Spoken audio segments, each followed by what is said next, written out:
Sehat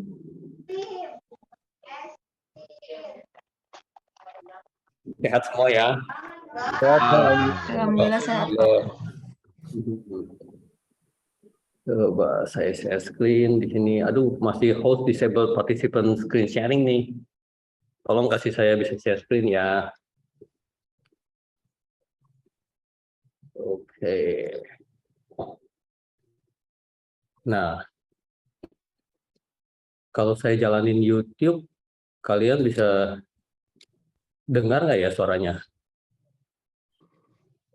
Dengar, belum. Coba dulu ya, Pak. Dicoba ya, dicoba ya.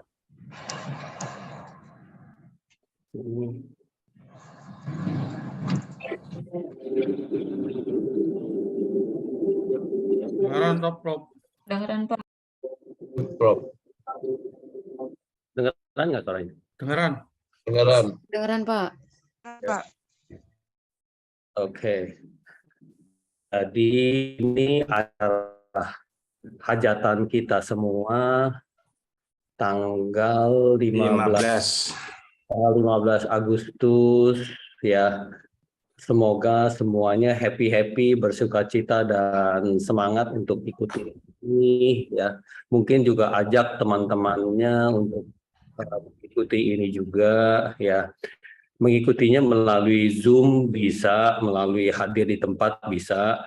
Kalau hadir di tempat itu merupakan meja yang bulat-bulat gitu ya, orang pada duduk semua, jadi harus undangan khusus lah baru bisa gitu.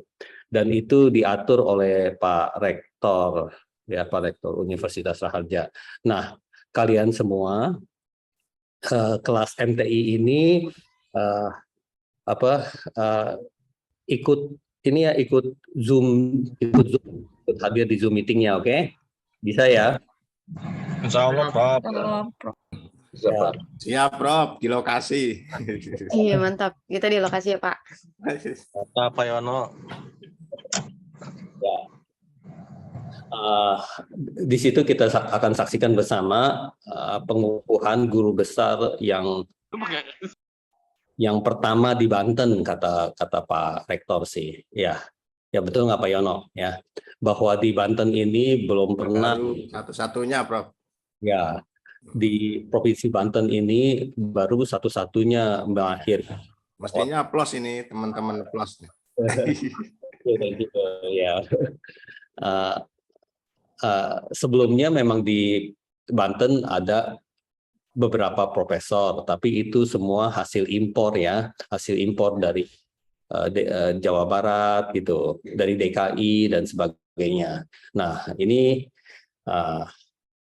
kata Pak Rektor baru satu-satunya nih guru besar yang lahir dari Banten sendiri.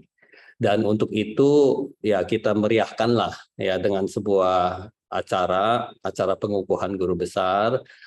Nanti ada yang hadir di tempat, ada yang melalui Zoom ya. Nanti kalian akan hadir melalui Zoom ya. Siap, Prof. Siap. Siap, Prof.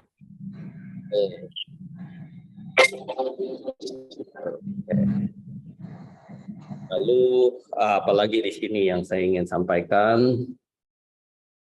Coba saya berusaha sampaikan ini acara juga ya, yaitu tentang ICCIT ya. Saat ini yang masuk sudah ada 182 paper ya.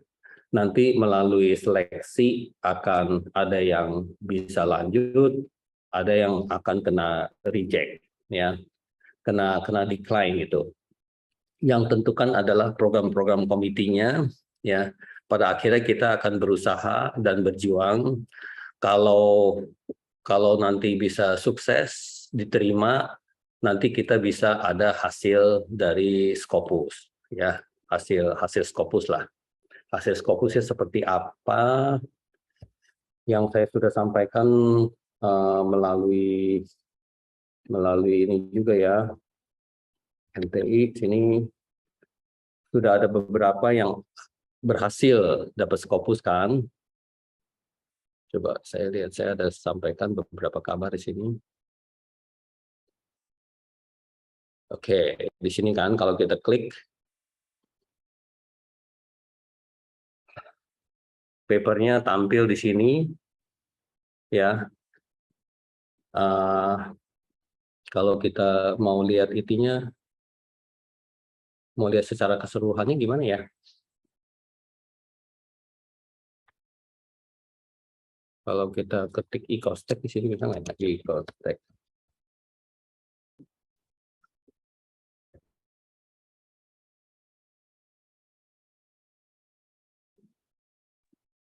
Diklik yang nama ecostek-nya aja, Prof. Ini. Gimana? Coba balik lagi dulu, balik lagi. Gimana tuh klik? Oh, di sini nih, 2022. Oh, di sini, oke. Ya. Yang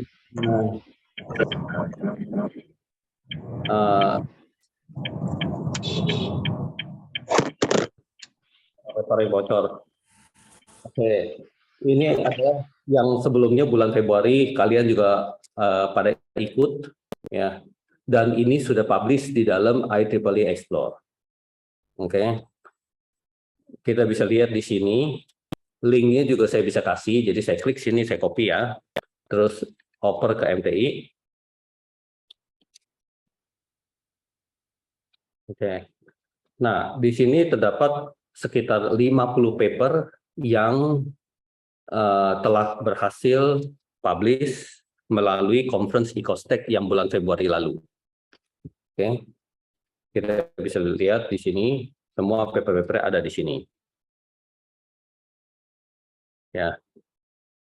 Utilizing the potential of blockchain technology for leading education 4.0, Bruli, Ninda, dan sebagainya. Ya, yang dari MTI ikut dan berhasil, saya sudah kasih kabar. Ya, di sini ada Sudaryono, ya, Sudaryono kalau nggak salah ada 2 nih, tuh ada lagi Sudaryono gitu. Ini juga sudah keluar di Google Scholar, ya. Berarti kita coba ya masuk ke Google Scholar dan kita coba cari ya Google Scholar. Klik sini.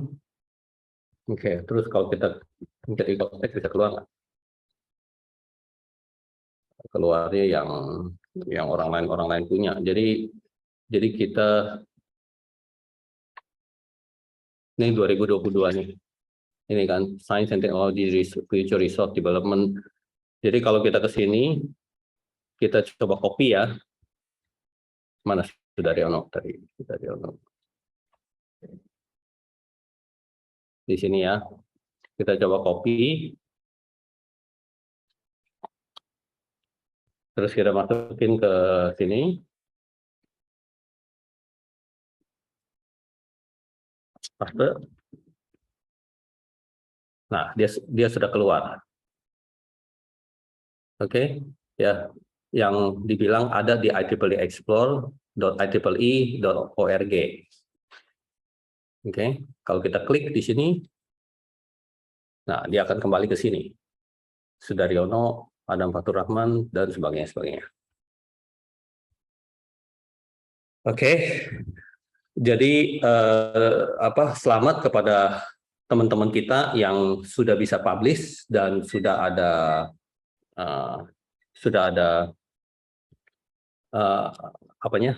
Scopusnya ya. Jadi kalau kita mau lihat Sudaryono, kita klik di sini, kita cari Sudaryono ya, profil. Gimana nih cari Sudaryono? Profil saya. Bisa saja, Pak. Oke. Nah, terus kita di sini kita cari Sudaryono. Oke, di sini ada Dr. Sudaryono. Oke. Semua akan keluar di sini. Oke. Ini kan dari tahun 2013 dan sebagainya. Kalau kita mau ke tahun yang paling baru, ya, di sini ada apa ya, interpersonal skill, kecakapan antarpersonal. Ini buku yang beliau terbitkan ya, ya, dan sebagainya di sini. Oke, ini adalah kekayaan intelektual dari Pak Sudaryono. Ya, semoga kalian semua bisa merapikan ini dengan baik. Ya, kalau kita klik Marviola misalnya, Marviola, begini.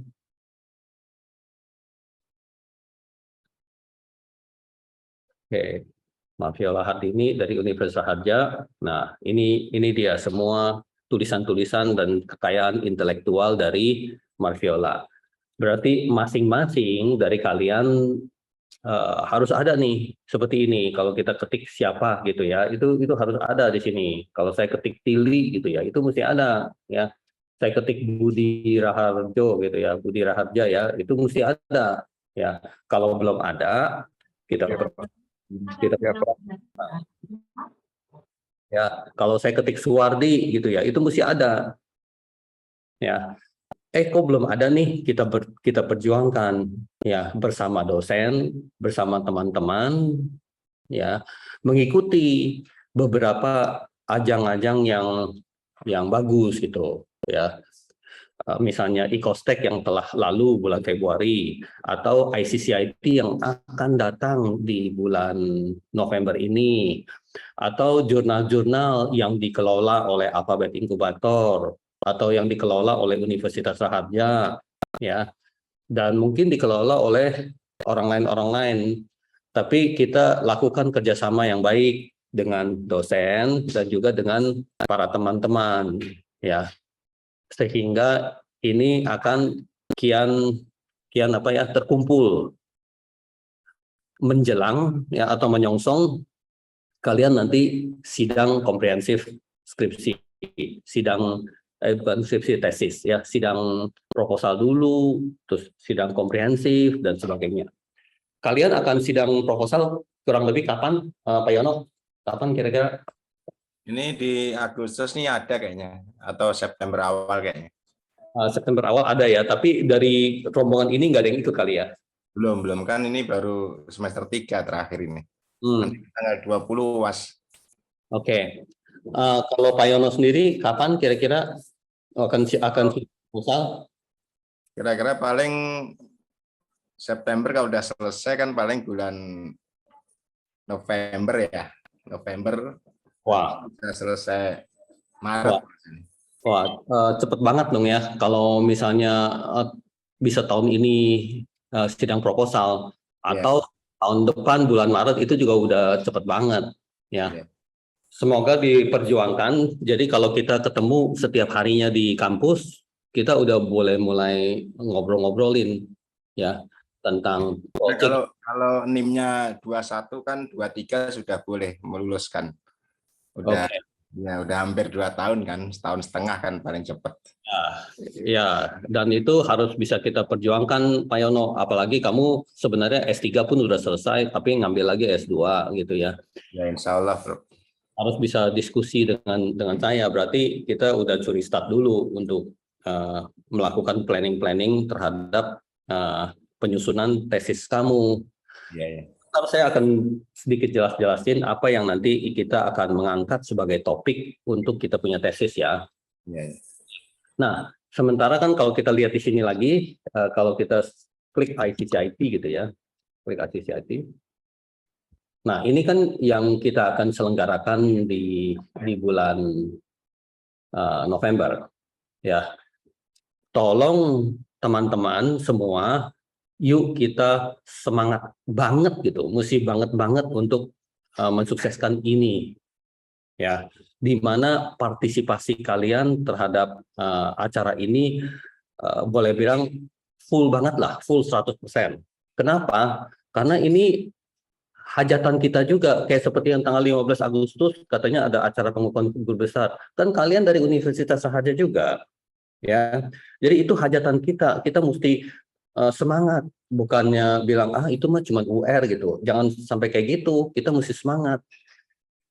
Nah, kita punya acara akan ada setiap kapan waktu yang akan kita sampaikan, dan terutama yang saat ini UR ingin sampaikan adalah acara ini nih. Saya sudah katakan bahwa ini bukan sembarang conference. Sebenarnya ini adalah conference kebanggaan IEEE Indonesia. Ya. Otomatis kebanggaan ya negara Indonesia juga sih sebenarnya ya. Dan juga tentunya kebanggaan Universitas Sahaja. Kenapa? Karena ini bukan sembarangan sekedar international conference, tapi ini adalah IEEE Conference. Ya, bedanya apa? Acara ini kita mendapatkan sponsor dan bimbingan khusus dari IEEE. Ya, mendapat sponsor khusus dari IEEE juga. Ya, jadi kita boleh menamakan kita punya conference IEEE Conference. Ya, bukan international conference aja gitu ya. International conference itu banyak. Kalau di Indonesia ini kamu lihat banyak. Oke. Oke, Pak. Terus ya ada pertanyaan? Ya. Terus di acara ini kalau kita lihat komitenya ya, nah ini ya. Saya sendiri yang jadi general chair ya. Berarti ketuanya adalah UR. Alhamdulillah ya. Tentu UR mau acara ini sesukses mungkin. Prosesnya panjang dari sekarang kita kumpulin paper, kita harus nge-review, nanti pada saat di hari H-nya harus dipresentasiin satu persatu, ada keynote speaker, harus buka ruangan yang nanti ada session chair-nya yang akan dipresentasiin satu persatu dan semua dalam bahasa Inggris. Ya, karena ini international conference. Semuanya direkam ya, lalu disubmit ke IEEE, terus mereka audit ya. Dan itu semua tahapan kalau berhasil nanti seperti yang tadi saya katakan ini di sini ya. Ada satu tempat yang kita bilang 2022 IEEE conference bla bla bla gitu yang dalam kurung ICCIT ya, dan dalamnya semua kita punya hasil akan tampil di sini semua nih. Semua kita punya hasil. Nanti kita cari-cari nama saya mana ya, nama saya mana ya gitu, cari-cari. Oh, nama saya ada di sini gitu loh. Ya. Dari sini akan masuk ke dalam Google Scholar yang tadi saya katakan, Google Scholar sini ya. Dan juga akan masuk ke dalam Scopus. Nih, ya. Kalau yang biasa-biasa akan masuk ke Google Scholar aja.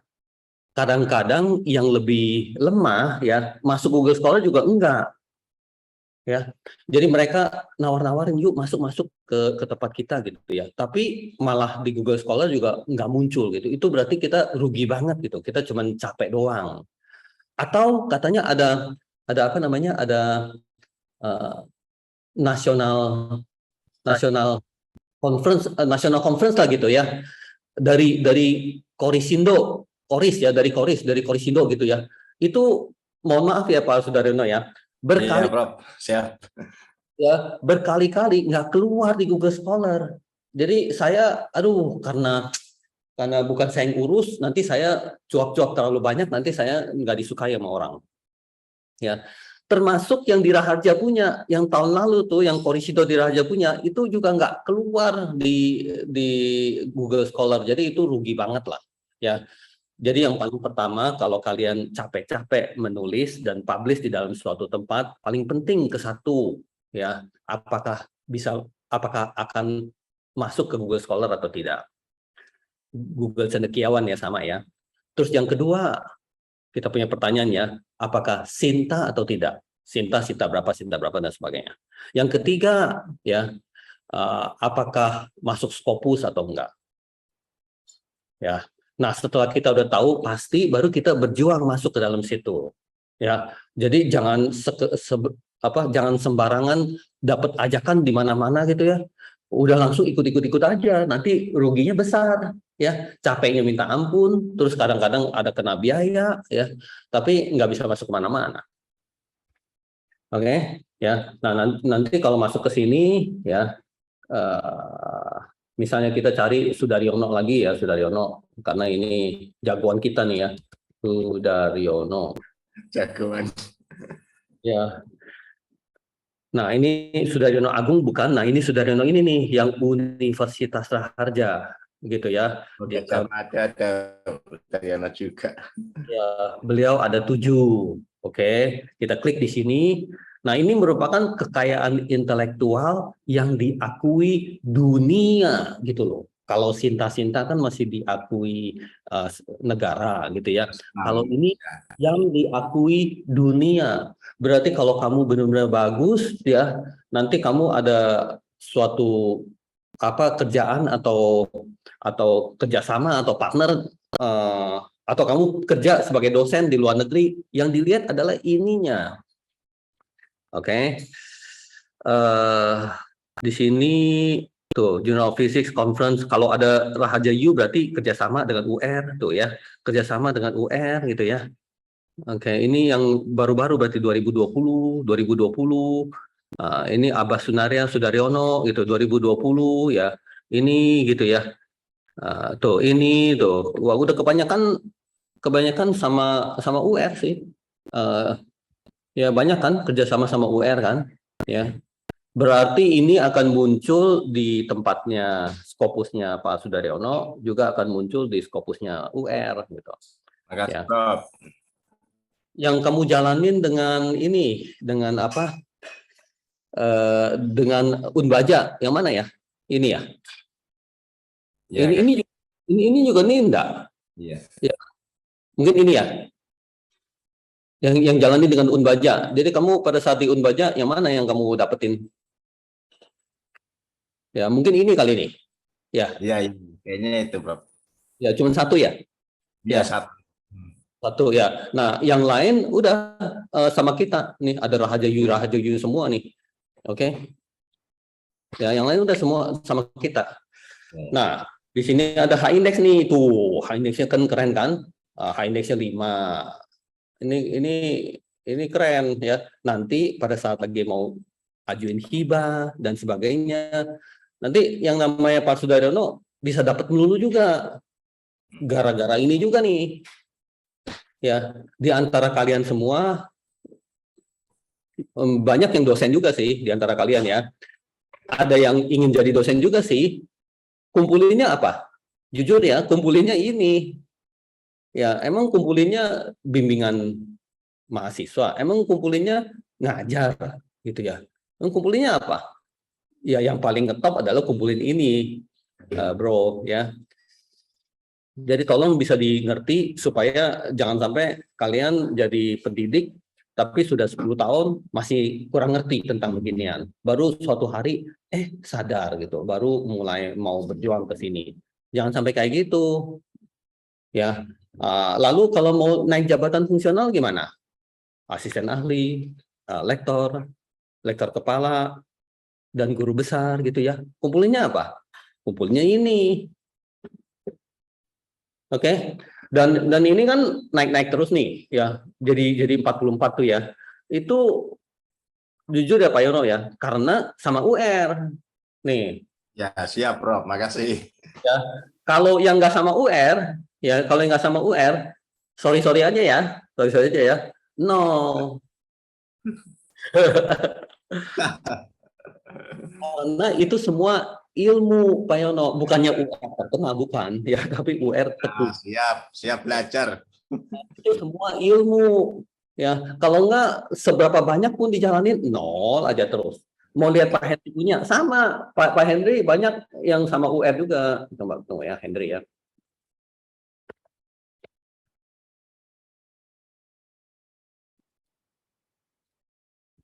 Tuh Henry keren 16 ya.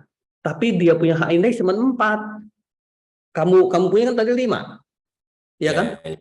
Ya. Cuma 4. Dokumennya keren. Jadi Pak Henry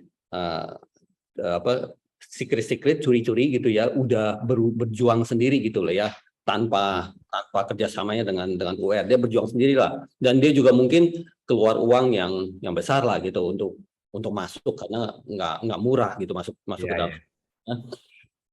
Di sini nih kalau kita lihat ya, ininya tuh 0 dulu tuh 0 dulu gitu ya, 1 0 gitu ya. Nah kalau banyak di sini ini 3 gitu ya. Nah di sini 5 gitu ya. Di sini kan banyak itu karena nyangkut dengan anak saya nih, Alfia Koirunisa nih. Coba kalau enggak pasti nggak dapat juga ya. Karena kita ada sistemnya untuk perjuangkan citation. Ya, udah di sini satu gitu kan ya.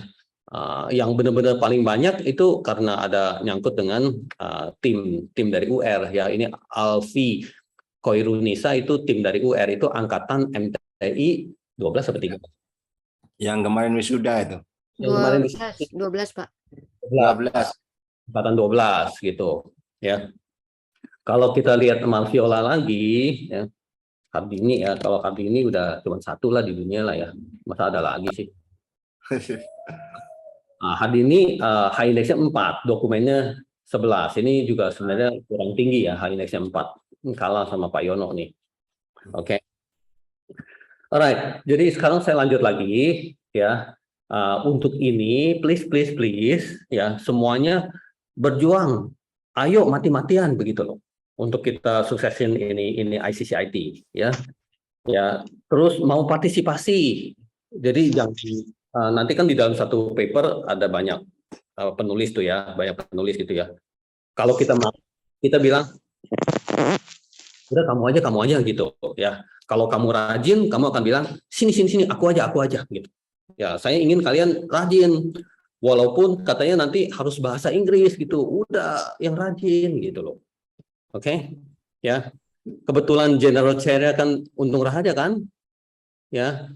Jadi bantu deh supaya UR bisa sukses jalanin ini. Jangan sebagai mahasiswa UR malah lebih cuek gitu ya. Bodo amat gitu ya, lebih cuek gitu.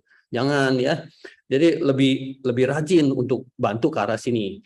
Boleh aja kalau sampai bawa temen gitu ya, sini yuk temen gua ikut yang ini gitu ya, ini bagus nih apa gitu ya, jadi promosi kan mulutnya kan, itu silakan ya, tolong promosi supaya bisa bagus. Nah, di dalam technical program committee ini sebenarnya adalah tim ya, di sini adalah tim yang akan menentukan kamu itu diterima atau tidaknya. Kalau tidak diterima, katanya kurang bermutu lah, apanya yang salah lah, atau out of scope. Out of scope berarti bukan bagian dari sini. Mungkin kamu jagonya di bagian lain gitu. Mungkin kamu jagonya di ilmu kesehatan gitu ya, atau kamu jagonya di biologi gitu ya. Kamu jagonya di chemistry gitu ya. Itu yang bukan IEEE punya. Nah itu pasti ditolak gitu loh.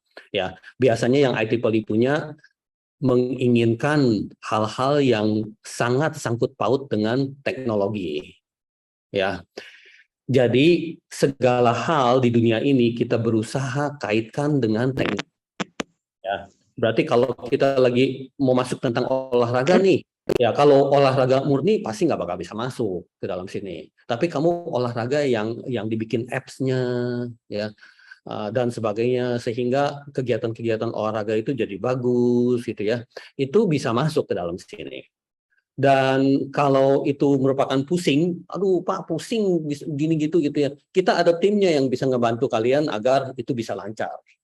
Ya, ingat bahwa untuk publikasi paper itu merupakan kegiatan kolektif, ya, kegiatan tim. Ya, kalau kita putus asa karena tidak bisa ini, tidak bisa itu dan sebagainya, itu salah pendapat yang kayak gitu. Kalau yang kita nggak bisa, satu kita bisain. Kedua, kita bisa tarik tim untuk bergabung. Ya, kalau Pak Yono, ya semangatnya saya tahu ya, ini mesti bisa, itu mesti bisa, gitu. Yang ini ya gue bisain, yang itu gue bisain. Mesti Mendeley, ya gue bisain. Mesti latex, ya gue bisain. Mesti Tableau, ya gue bisain. Semua bisa-bisain gitu. Sebenarnya nggak perlu, ya. Tapi si Pak Yono rajin sih, apa juga pengen bisain gitu loh. Kalau saya mah apa serba nggak bisa juga, ya saya ada tim yang bisa. Mungkin saya udah terlalu pusing dan udah terlalu tua untuk bisain semuanya. Oke Pak Yono, ya alhamdulillah. Terima kasih. Kalau rajin, tentu pahalanya ada di dirimu dan nggak akan pindah ke orang lain. Kamu kemana pegang buku dan udah mulai belajarin tentang apa aja tuh, artificial intelligence, terus apalagi sih yang kamu pegang buku dan tunjukin saya itu apa tuh? Tentang apa? Machine learning. tentang machine learning dan sebagainya gitu ya. Data warehouse. Ya, kan itu menunjukkan bahwa Pak Yono itu walaupun dulunya adalah pendidikan, ya, doktor di bidang ilmu pendidikan, bukannya teknologi, tapi sekarang itu apa-apa tentang teknologi berjuang, berusaha besar gitu loh. Ya, tentu pahalanya besar lah, termasuk ilmu pengetahuan dan juga nanti lulus dengan baik gitu, lulus dengan cum laude dan sebagainya gitu loh ya. Tentunya kelas-kelas yang Pak Yono lagi ambil sama UR tentu bisa dapat nilai yang bagus lah. Saya nggak tahu dengan dosen-dosen yang lain ya. Tapi kalau dengan sikap yang sama, saya yakin bisa bagus juga ya. Lulusan yang baru di wisuda nih ada Nuke ya. Itu dia IPK-nya 4. Ya 4 bulat. Bulat ya, berarti nggak ada B, nggak ada Amin, semuanya A atau A+. Iya. Ada satu lagi Adam, ya itu juga 4.0 juga, ya IPK-nya. Jadi nggak ada B min, nggak ada B+, nggak ada A min, gitu ya. Semuanya A atau A+. Luar biasa kan, ya. Tentunya bisa. Kalau saya sih jurusnya adalah kamu aktif, gitu. Di bagian UR, ya kalau kamu aktif, saya kasih A, saya kasih A+. Ya, ilmu belakangan, walaupun saya tahu beberapa ilmu nggak tinggi, kayak seperti Tili gitu. Jadi ilmu nggak tinggi, seperti kayak Anissa, ya ilmunya nggak tinggi. Seperti kayak Wiwin ilmunya lumayan tinggi, ya. Terus rajin lagi, terus aktif lagi. Udah kebayang tuh nanti mau dapat nilai apa itu sama UR itu udah langsung kebayang. Bukannya nanti saya ada satu soal gitu ya, soalnya menjebak banget gitu ya. Terus kalian mau kerjain, aduh kejebak gitu ya. Ya jadi nilainya turun gitu ya. Itu nggak ada di cerita UR, nggak ada. Ya, UR akan perhatiin kalian setiap hari UR akan perhatiin kalian. UR tahuin karakter dari kalian masing-masing. Ya, terus UR bantu semaksimalnya agar kalian dapat nilai yang bagus. Ya, tetap adil menurut UR ya. Bukan udahlah tutup mata semuanya kan nggak begitu juga. Kalau begitu pun nggak adil. Ya, saya sampai mesti liatin kalian punya kegiatan setiap harinya. Ya, saya pada saat ada undangan Tili pergi ke sana, pergi ke pestanya, gitu. Lebih tahu-tahuin tentang keluarga dia, lebih tahuin tentang aktivitas Tili, lebih tahuin tentang karakternya Tili itu sendiri. Dia bersahabat, warm, welcome, aktif, gitu ya. Apa-apa ada partisipasinya, itu udah cukup di zaman sekarang. Ya ngapain terlalu pintar-pintar, nggak usah. Semoga semoga sepaham. Tapi saya saat ini adalah dosennya, saya akan berusaha sekuatnya untuk memberikan nilai yang adil untuk kalian semua ya. Oke, jadi untuk ini conference, saya katakan sekali lagi, kita klik di sini ya, tolong berjuang sekuatnya, karena ini adalah hajatan kita semua. Kitalah yang berbangga bahwa di tanggal November 22 kita akan menyelenggarakan ajang internasional yang membanggakan. Ya, kalian tahu nggak apa yang bikin saya malu? Ya, yang bikin saya malu tuh hal-hal yang sepele nih, misalnya kayak gini. Kalian katanya mau tes apa ya? Tes TOEFL begitulah, tes TOEFL untuk sekolah lebih lanjut S3 ya. Tapi harus ke Unpam gitu. Tesnya di Unpam gitu ya. Aduh Pak Yono, itu aja aku malu tuh nggak? Iya. Ya, saya pikir rahasia begitu amat sih, gitu loh. Ya, terus katanya, aduh mau apa gitulah ya. Katanya mesti ke UNIS baru ada. Gitu. Terus mau apa? TKDA, TOEFL. Ya. Terus mesti kemana gitu ya? Itu saya malu Pak Yono. Pak Yono sebagai Warek 2 ya, Iya, siap. Kalau saya berasa malu, kamu juga berasa malu gitu loh. Iya, ya, Prof. Ya. Harus bisa itu. Kita punya lab bahasa sendiri ya. Iya, maksud saya begini, kita kan udah ada prodi PTI begitu ya, itu yang udah arahnya ke teknologi pendidikan gitu ya. Iya. Itu udah langsung gagasannya dari sekarang ini juga baru lahirnya prodi ini, bukannya lahirnya prodi tidur aja gitu. Ya, terus nanti pada saat lagi akreditasi baru kelabakan aja gitu ya. Itu hasilnya telur bebek banget loh. Ya. Telur bebek banget gitu loh. Jadi di situ ada bukti yang sebagai in charge gitu ya. Percuma kalau saya ngomongnya dia nggak ngerti gitu ya. Yang ada adalah saya cerewet banget. Ya, kalau kita lagi mau membangun keunggulan itu cara-caranya kayak gitu. Ya, sehingga kebutuhan masyarakat harus ke Raharja. Jangan orang-orangnya Raharja malah harus ke tempat lain. Ampun dah gitu. Ya, kebetulan di ajang ini orang lain harus ke tempat kita. Ya, dari UNIS siapa itu harus ke tempat kita. Dari Unbaja harus ke tempat kita. Dari Unpam juga harus ke tempat kita. Gitu loh. Ini tempat kebanggaan, acara-acara kebanggaan. Ya, nggak bisa saya seorang diri yang promosiin, tapi Pak Yono masih topon-toponin Unbaja, sini, ayo ikut ke sini gitu ya. Terus ada teman di Unpam dan sebagainya untuk ikutin acara ini. Oke, please ya. Jadi jangan sendiri-sendiri, jangan cuek gitu ya, cuek-cuekin gitu ya. Nanti kita secara tim nggak maju gitu loh.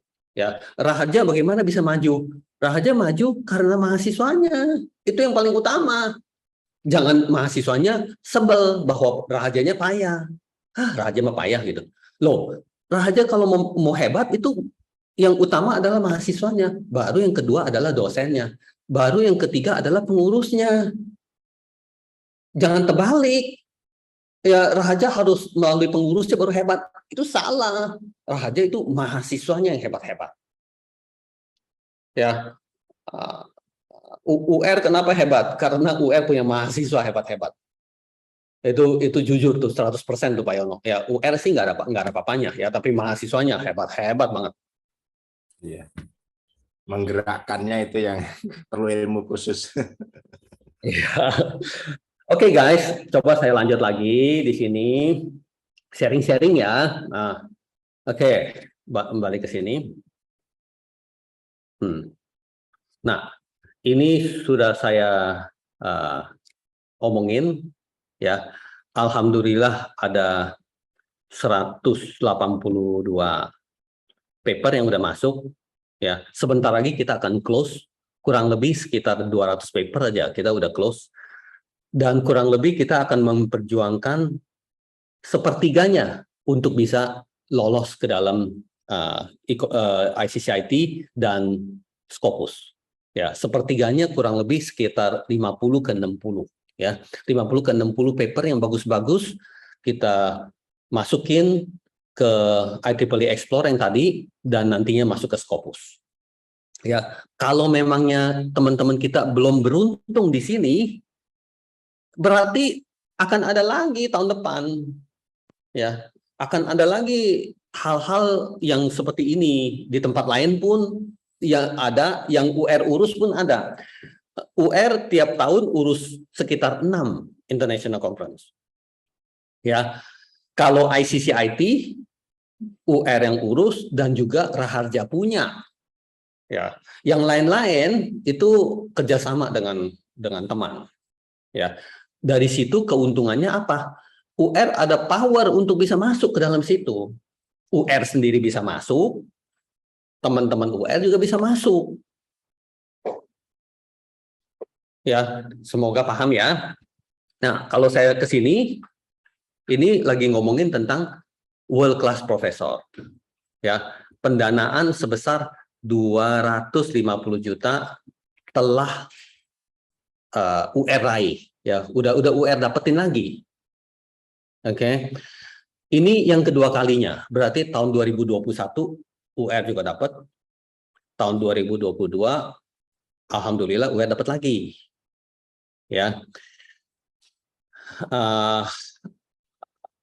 Itu juga sebuah kebanggaan karena seluruh Indonesia berlomba-lomba untuk masuk ke sini, tapi yang akhirnya terpilih hanya sekitar 80 orang, dan dari kita salah satunya.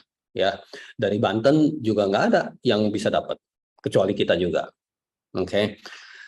Pada saat saya lagi ajukan ini, saya sendiri masih associate professor. Ya. Tapi seiring dengan waktu, saya udah dapat profesornya, ya. Ini pendanaan juga dapat. Tahun depan, insya Allah tahun depan ya, UR yang jadi world class profesornya.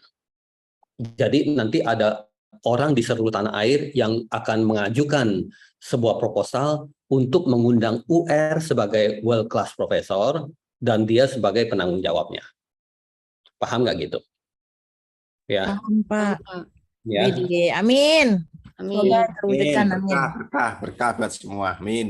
Berkah, tentu berkah buat semua. Ayo loh, kita bisa lakukan itu yang orang lain nggak bisa loh. Tentu berkah ya. Cuman saya mungkin nggak bisa bawa orang yang di dalam kampus yang sama. Ya.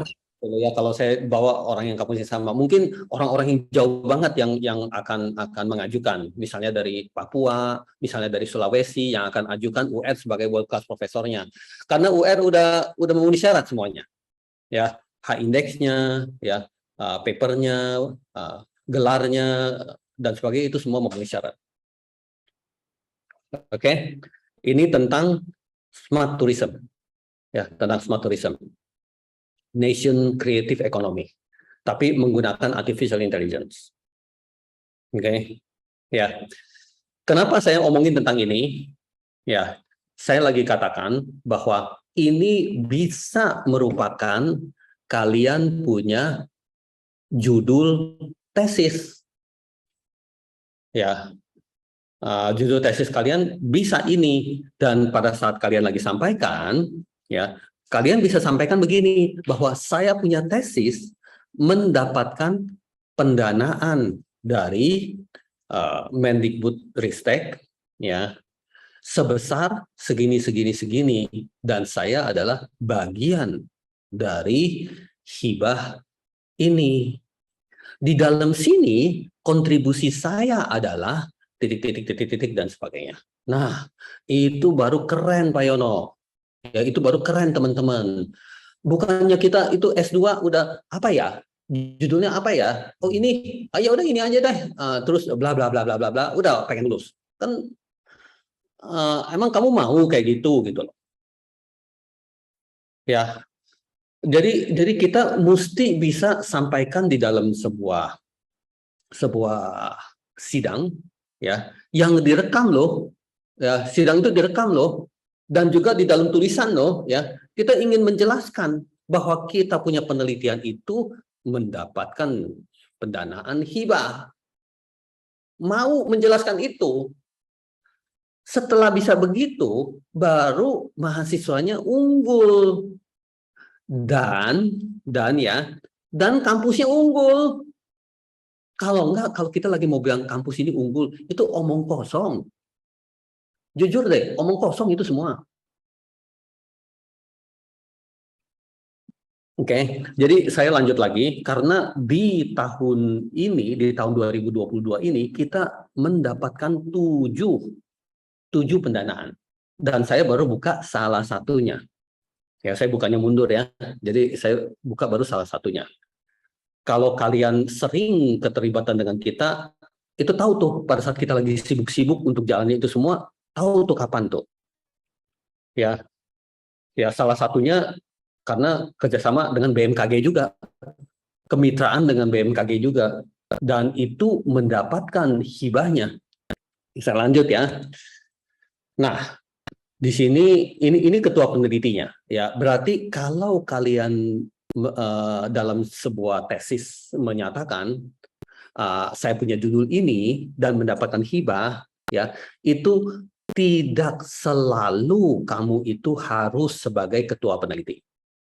Nggak harus, ya. Kamu keterlibatan di situ dan kamu tunjukin demonstrasikan bahwa kamu punya kontribusi di dalam hibah itu adalah apa.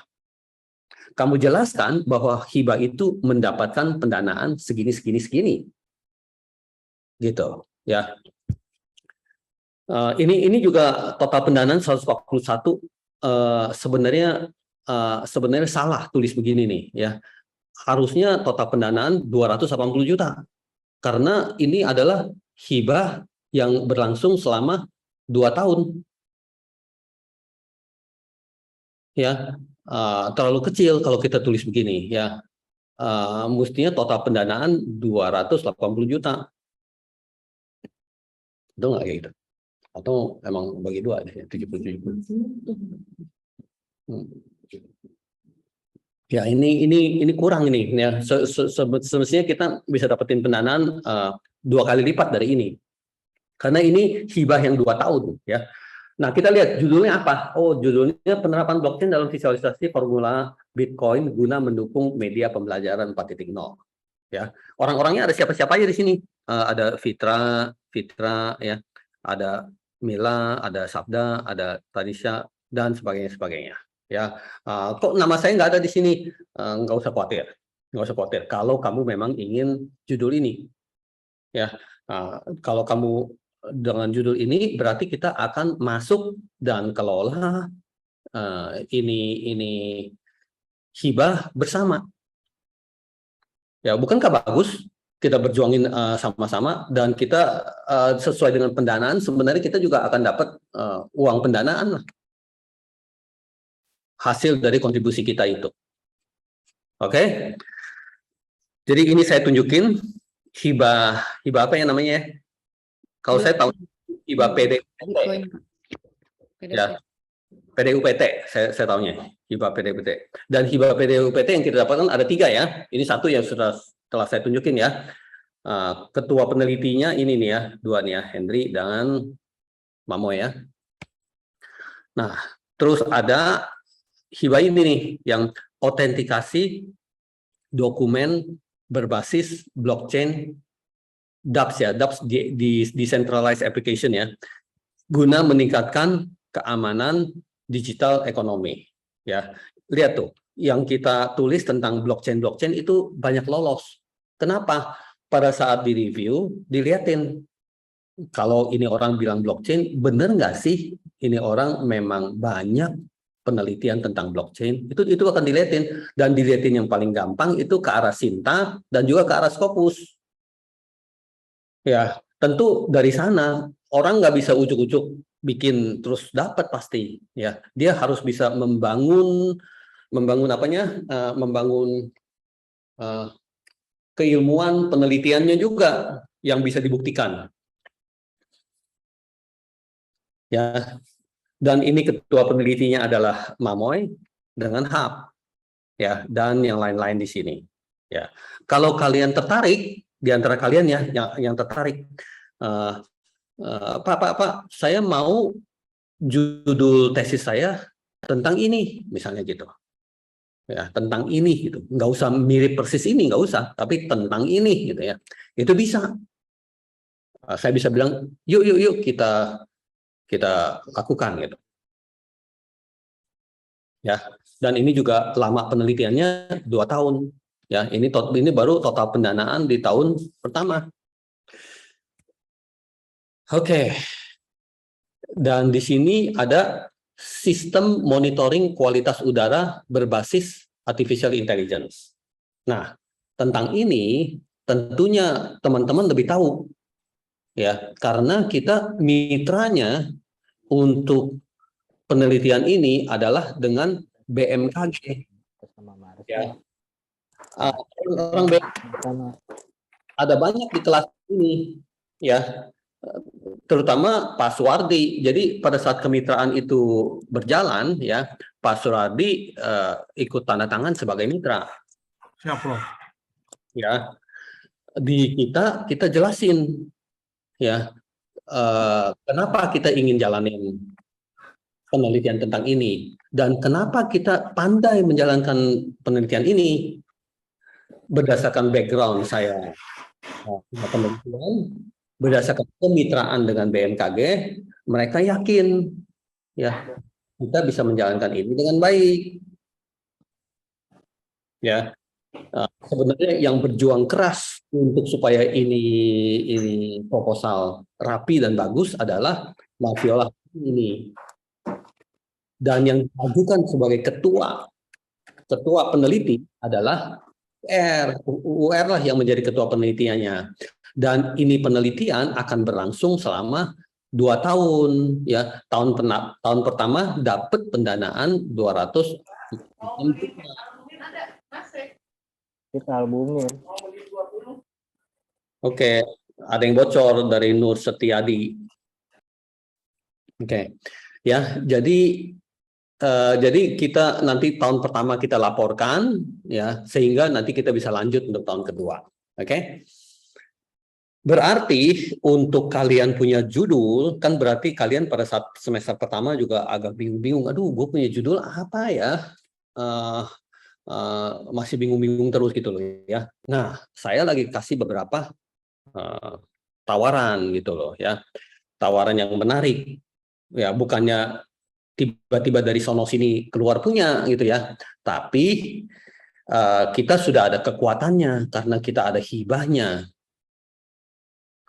Jadi kalian bisa mengambil tema tentang sistem monitoring kualitas udara, ya. Jadi penelitian sudah lagi sedang berlangsung, paper juga lagi sedang ditulis, ya. Dan segala hal juga udah lagi sedang berjalan. Kalau kalian mau ikut ke dalam sini, tentunya sangat bagus, ya.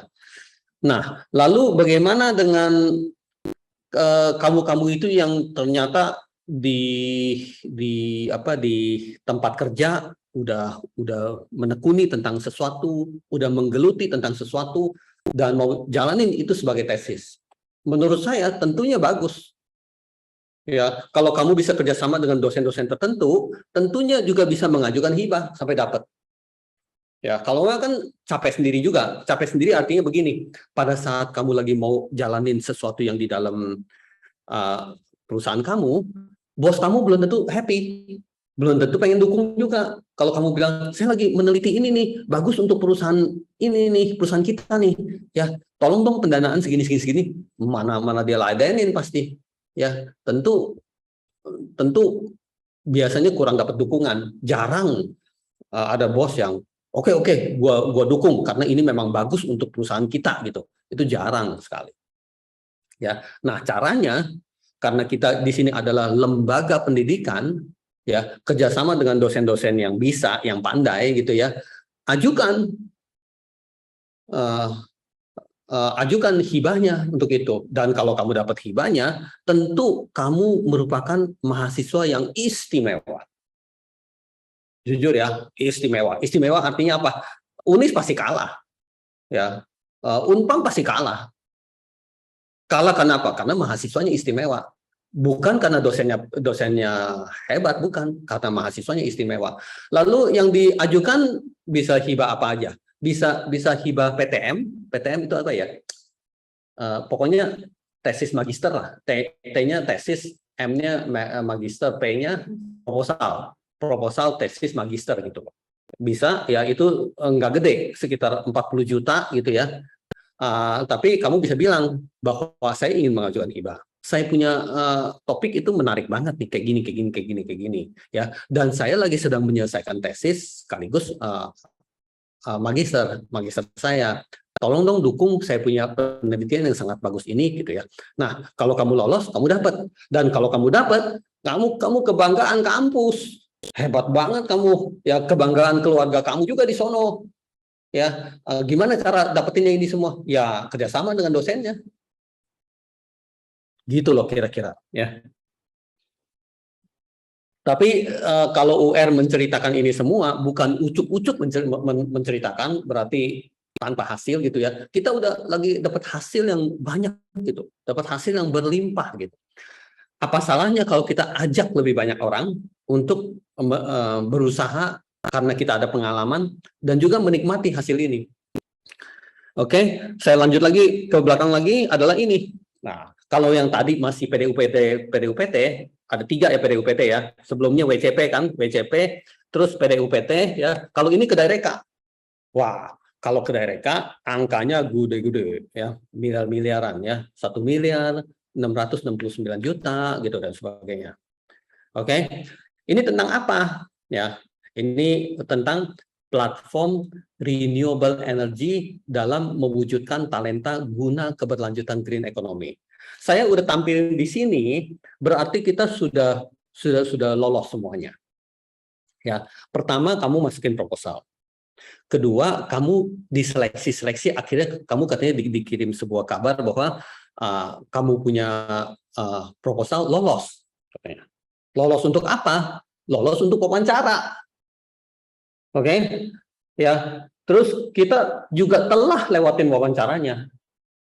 Ya, dan kita juga sudah lolos. Berarti ini pendanaan kita sudah dapat. Ya. Kalau yang yang sibuk-sibuk pasti tahu, kayak seperti Pak Yono pasti tahu. Saat itu Pak Yono ada nggak ya? Ada kan ya. Nah, itu ketua perisetnya Pak Abbas sendiri. Kamu tahu, kamu bisa kebayang lah bagaimana ya. Jadi Pak Abbas yang harus jelasin tentang riset ini. Ayo loh. Oke. Dan anggotanya ada UR. Ya. Ada Wahyudi. Wahyudi ini adalah rektor UBSI. Ya, rektor Universitas Bina Sarana Informatika. Ya. BSI kan gede banget. Ya. Tapi mereka belum pernah dapat ke Daereka. Tahun lalu belum pernah, tahun ini juga belum pernah. Kalau kita tahun ini dapat 3, tahun lalu dapat 1, jadi total ke Daereka yang kita dapat sudah 4. Bayangkan itu, ya. Dan yang lain-lainnya di sini mitra dengan siapa? Ada di sini. Mahasiswanya siapa-siapa aja ada di sini. Ya tentu belum ada mahasiswa S2 saya, kecuali Fitra dan Viola atau Sudaryono lah gitu ya. Tapi sebenarnya nggak susah gitu untuk kalian bisa masuk ke dalam sini semua. Oke. Nah, kalau memang yang nama belum ada di sini, kalian pun bisa ikut ini kegiatan ke Daereka dan pendanaannya bisa diserap juga oleh kalian ya. Tentang apa di sini? Platform renewable energy, berarti energi terbarukan ya, dalam mewujudkan talenta guna keberlanjutan green economy. Ya, green economy itu apa? Green economy itu adalah usaha-usaha pelaku-pelaku bisnis ya yang mementingkan green. Green itu berarti yang tidak merusak alam ya. Kalau misalnya pakai banyak pembakaran gitu ya, itu merusak alam.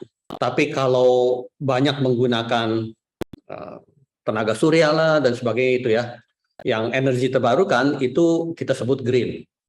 Dan itu lagi sedang digalakkan oleh pemerintah Indonesia dari Presiden Jokowi. Berarti mereka dong yang memiliki pendanaannya. Mereka dong yang akan tulisin apa aja partisipasi dari masyarakat yang bisa didukung oleh pemerintah. Ya, salah satunya adalah green economy. Masih ada lagi yang mereka sebut blue economy. Blue economy berarti harus banyak hal yang kita lakukan yang berkaitan dengan kelautan, ya. Tapi kita nggak pandai di tentang kelautan, ya. Jadi kita fokus di green economy dan digitalisasi gitu loh. Itu yang kita fokus. Oke, yang ini sudah saya jelaskan dan ini juga sudah lolos wawancara. Ya, berarti kita sudah sukses dan tinggal dieksekusi, tinggal dijalankan penelitiannya. Nah, yang ini adalah Daereka yang kedua tentang pengembangan aplikasi belajar untuk pemerataan pendidikan wilayah Indonesia Timur berbasis gamifikasi blockchain. Lihat tuh, blockchain lagi ya. Di sini kalau kalian penasaran, cari tahu ya, itu bisa akan keluar Ya, di Indonesia ini kan banyak universitas tuh. Universitas yang paling fokus dan yang paling banyak penelitian tentang blockchain adalah Universitas Sahaja. Ya, berarti bisa melebihi kampus-kampus negeri kayak ITB, UGM dan sebagainya. Kalau dia cek ke arah Scopus ya, kalau dia cek ke arah Google Scholar ya, kita yang akan tampil. Maka dari itu, hal-hal yang kita ajukan tentang pengembangan blockchain ya, itu banyak dapat dukungan dari pemerintah. Kadang-kadang kalau kita dapat pendanaannya, kita bisa berasa terheran-heran. Kok bisa sih gitu ya? Kok orang lain nggak dapat? Tapi kok kita bisa dapat gitu ya? Nah, tentu ada itunya, ada ilmunya gitu loh ya. Di sini ketua perisetnya adalah Kurotulaini, ya Mamoy, ya. Anggotanya ada Pak Yono, ya. Pak Yono punya foto juga ada di sini, oke. Sebagai anggota utama Pak Yono, ya. Pak Yono harus kemana-mana bawa-bawa mercusuar ini gitu loh ya, dan harus bisa pegang bukunya. Coba ya, bukunya mana ya? Sini. Ya. Ya. Nah Pak Yono bisa pegang bukunya nih kayak gini nih. Ya bisa lihat nggak di saya punya itu? Ya bisa pegang gini. Ya bisa, Bro. Bisa ya? Ya bisa, Bro. Bisa nggak? Bisa. Ya, oke. Dan Senin Pak Yono ketemu saya ya. Minta bukunya. Ya siap, Bro. Tinggal ambil bukunya. Ya siap. Oke, mau bayar juga boleh. Iya siap. Bayarnya beliin makanan deh buat itu, buat anak-anak di AI ya, beliin makanan. Ya gampang nanti bisa. Supaya dia betah gitu ya. Anggap itu ongkos cetak inilah gitu ya. Ya siap. Ya oke. Nah udah kemana-mana pegang-pegang ini jalan. Ya, pegang ini aja jalan. Ya sambil dibaca. Dijadikan tesis ya Prof itu ya. Kalau dijadiin tesis tentu luar biasa banget. Ya kan Pak Yono udah sering nyidangin anak-anak dari kan ya, gimana dan sebagainya. Sebenarnya Pak Yono yang sekarang ingin masuk ke dalam situ ya, dan akan menampilkan itu yang sebaik-baiknya.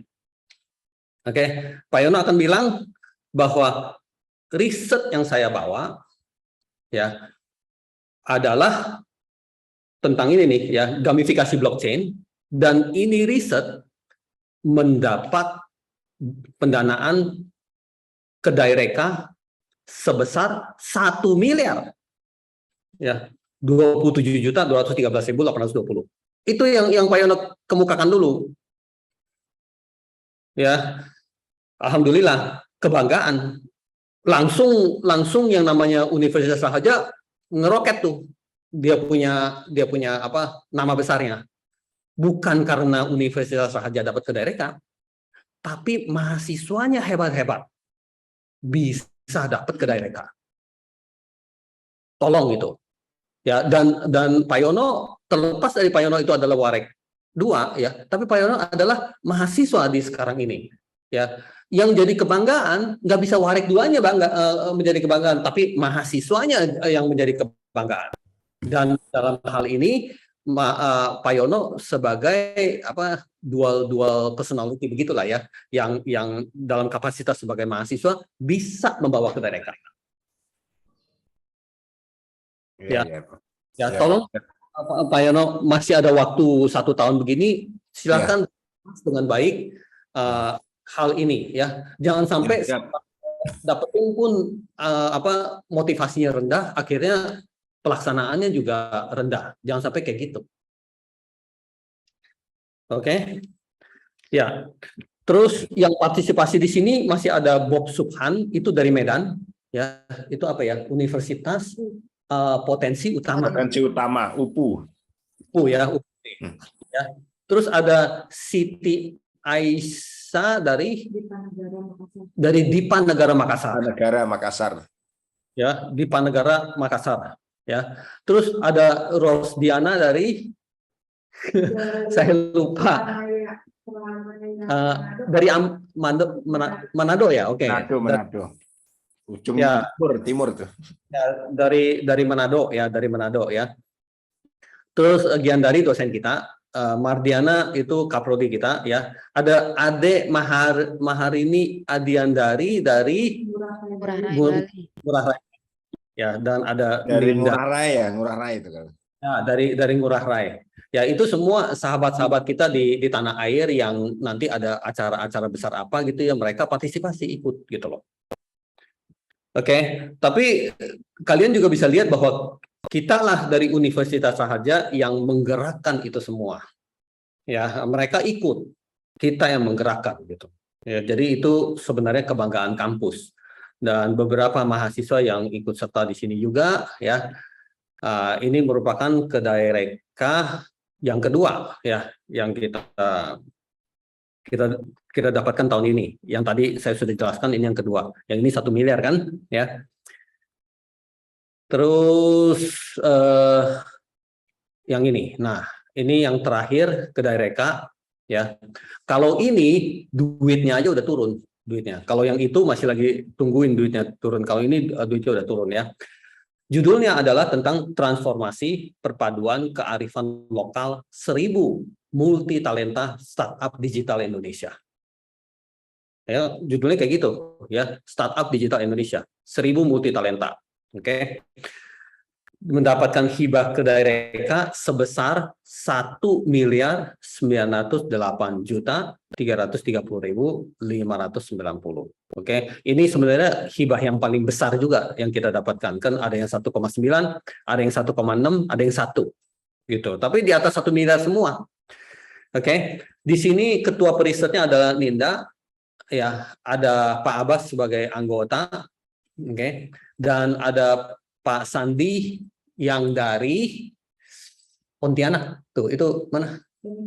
STEMIC Pontianak, ya, yang dari STEMIC Pontianak, Sandi Kosasi, ya. Terus Nur Ajija itu kita punya dekan, Mulyati itu kita punya kaprodi. Ada Pak Heru juga, Pak Heru dosen kita di manajemen retail. Ada Muhammad Yusuf, merupakan kaprodinya bisnis digital dan juga RPPN kita, ya.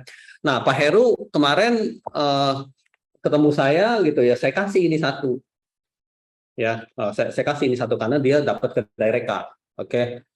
Terus dia bilang bayarnya kemana gitu. Dia mau bayar ke saya, kan saya malu terima duit. Saya bilang ya beliin makan buat anak-anak aja deh gitu ya. Terus dia beliin makan buat anak-anak gitu loh. Ya, berarti kita solidaritas ada, kebersamaan ada, dan sebagainya. Ya, yang penting kita mau duduk sama-sama dan berjuang sama-sama. Kita bisa mencapai segala prestasi, ilmu pengetahuan, dan juga kelulusan dengan yang baik gitu ya. Ya, bukan sekedar-sekedar gitu loh. Ya, kalau enggak semua pada lagi cari gimana kalau saya bisa lulus sekedar-sekedar gitu. Oke. Di sini mitranya dengan PT Alfabet Inkubator Indonesia, ya, yang sebenarnya saya ingin mengajak kalian untuk ke sana ngelihat gitu ya. Tapi kelihatannya memang masih belum bisa nih ini terwujud ya. Ya. 15 bisa. Ya. Tanggal 15 Agustus ke depan ya insya Allah bisa lah gitu ya. Dan ini beberapa mahasiswa-mahasiswanya. Ya, sekiranya begitu, beberapa judul sudah saya sampaikan ya. Ini merupakan usulan agar kalian bisa buru-buru mengambil tema yang sama sehingga bisa sinergi dan dalam satu sinkronisasi gitu ya. Pada saat kalian sidang proposal dan sidang tesis nggak kemana-mana nyari gitu ya, tapi yang udah sejalan banget dengan apa? Dengan penelitian yang ada di kampus Universitas Sahaja. Memang yang diharapkan demikian, ya. Kita bentuk dalam sebuah fishbone Raharja, ya. Fishbone Raharja kalau saya mau tampilin gimana ya, bisa cepat nggak ya? Kalau saya ke sini, saya cari fishbone Raharja. Tampil nggak sih? Nggak tampil kayaknya. Enggak tampil. Vio bisa bantu nggak, gimana saya bisa keluarin cepet Fishbone Raharja Dari main demo, Pak. dari main demo? Lama itu kesononya. Ya udah, saya lanjut aja kalau gitu. Nggak bisa cepet ya, saya lanjut aja. Jadi melalui Fishbone Raharja itu ada sebuah peta dari kepala ikan sampai buntut ikan. Ya, kepala ikan berarti kita lagi bilang mau-maunya kita itu apa?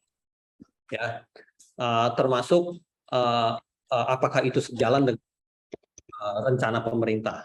Apakah itu sejalan dengan rencana dari rencana induk riset Raharja? Nah, itu kepalanya, ya. Lalu tulang-tulangnya merupakan apa aja yang akan kita lakukan, gitu loh. Apa aja yang kita lakukan. Dan semua hibah yang kita ajukan itu semua kita bilangin di bagian-bagian mana dari kita punya fishbone. Lalu hasil akhirnya seperti apa, gitu loh. Ya, berarti buntutnya kan dari hulu ke hilir kan, berarti buntutnya ya. Buntutnya itu semua berorientasi ke mahasiswanya, bahwa kita akan menghasilkan talenta yang kayak gini, kayak gitu, kayak gini, kayak gitu. Berarti ujung-ujungnya semua adalah mahasiswa. Ya, kalau misalnya itu bermanfaat untuk dosen apa enggak, pertanyaan selanjutnya adalah dosennya juga jadi mahasiswa apa enggak, gitu. Ya, kalau kayak seperti Pak Yono, dosennya juga udah jadi mahasiswa, gitu loh ya. Kalau seperti saya, mungkin juga saya itu dosen dan juga mahasiswa. Kalau saya sebagai mahasiswa, saya juga bermanfaat, gitu. Oke, ya. Jadi kalau saya lihat-lihat di sini pasti ada fishbone-nya. Oh ya, bentar ya. Saya lihatin dulu ya. Di WhatsApp grup Pak, Vio udah kirim. Jadi di WhatsApp kirim gambarnya. Coba kita ke WhatsApp grup, ke MTI ya. Nah, ini di sini ya, kayak gini, ya itu dia. Ya, berarti ini kepala ikan dan ini adalah buntut ikan. Ya, jadi saya ngomong begini kadang-kadang ya Pak Yono juga mungkin juga baru lihat begitu. Ya, jujur kalau kita punya kampus mau kuat dan hebat, semua orang mesti tahu tentang beginian dan ngerti betul tentang beginian. Oke, nah coba kita lihat kepalanya dulu nih ya. Kepalanya adalah Green Technology dan Digital Economy. Ya, berarti kalau bukan tentang itu, Raharja cenderung nggak mau sentuh. Atau kalau orang lain yang jalanin, tapi bukan tentang ini, berarti kita anggap bahwa itu nggak sejalan. Ya, contoh, kalau misalnya kalian bikin sebuah tesis, tapi tesisnya sendiri-sendiri, nggak sejalan dengan ini, ya udah, tetap jalan gitu ya. Tapi kita sebut bahwa itu tidak sejalan. Nah, kamu harus tahu bahwa di mana-mana pun yang sejalan baru bisa berhasil dan baru bisa kuat. Contoh, kalau kita ada sebuah toko, sebuah usaha, sebuah PT, ya, yang dalamnya orangnya sendiri-sendiri, ya tentu hancur lah, gitu ya. Atau kita ada sebuah negara yang orangnya sendiri-sendiri, entah presidennya juga sendiri-sendiri, menterinya sendiri-sendiri, nggak kompak, rakyatnya juga sendiri-sendiri. Ya tentu itu negara yang hancur lah. Ya, dan termasuk hal-hal lain lagi, perguruan tinggi bagaimana, universitas bagaimana, sama juga.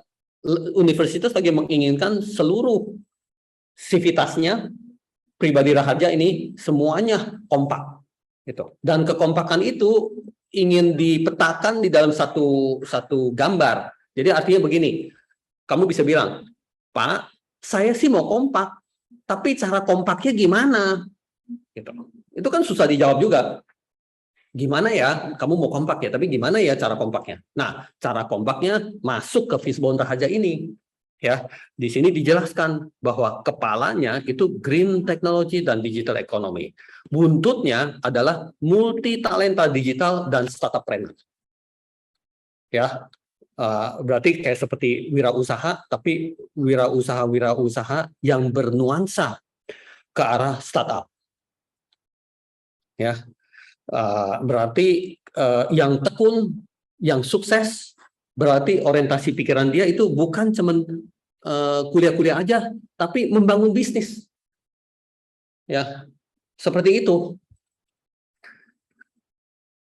Nah, baru tulang-tulangnya ada tulang gede, ada tulang kecil, ya tulang-tulang yang super gede begini, ini lebih ke arah apa ya? Lebih ke arah hardware-hardwarenya, ya. Ini di sini bukan super company, please, Vio. Ya, ini adalah super komputer. Jadi ini malu-maluin kalau di sini tulisnya super company ya. Terus di sini ada CNC, ya. Ini semua automation, ya. Ini juga ada tentang 3D printer, ya. Terus ada tulang gedenya di sini yang menyatakan bahwa itu adalah kita akan memfokusin diri kita tentang pariwisata, lalu pariwisata tentang apa-apa aja yang akan keluar di sini, ya. Dan di sini kita akan ada manajemen kebencanaan yang tentang kualitas udara misalnya. Ya, karena yang ini kita lagi mau fokusin tentang Kedaireka yang bukan Kedaireka, PDUPT yang tentang kualitas udara. Jadi kita tunjukin kepada Mendikbud bahwa kita jalanin ini semua sejalan, bahwa kita ada bagian di sini, bagian yang kedua dari Fishbone Raharja, ya, yaitu manajemen kebencanaan. Ya, kita punya mitra ya BMKG. Di sini ada nggak nih BMKG nih? Nah, ini ada BMKG. Ya, kita punya mitra tentang gini-ginian adalah BMKG. Oke, dan kita punya mitra masih ada siapa-siapa lagi di sini. Ya, kita punya pekerjaan di sini semua akan mendukung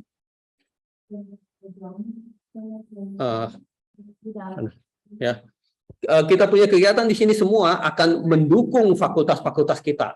Ada dua fakultas di kita, ada Fakultas Sains dan Teknologi dan ada Fakultas Ekonomi dan Bisnis. Terus di dalam fakultas ini ada beberapa prodi yang kita harus dukung di sini. Ya, lalu keilmuan kita apa? Keilmuan kita merupakan di sini business intelligence, yaitu kalian punya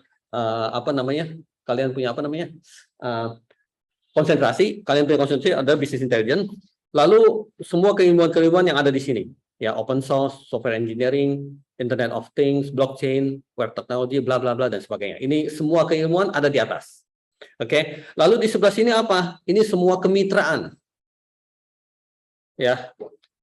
Kemitraan pemerintah gitu loh, ya, dan sebagainya ada di sini semua.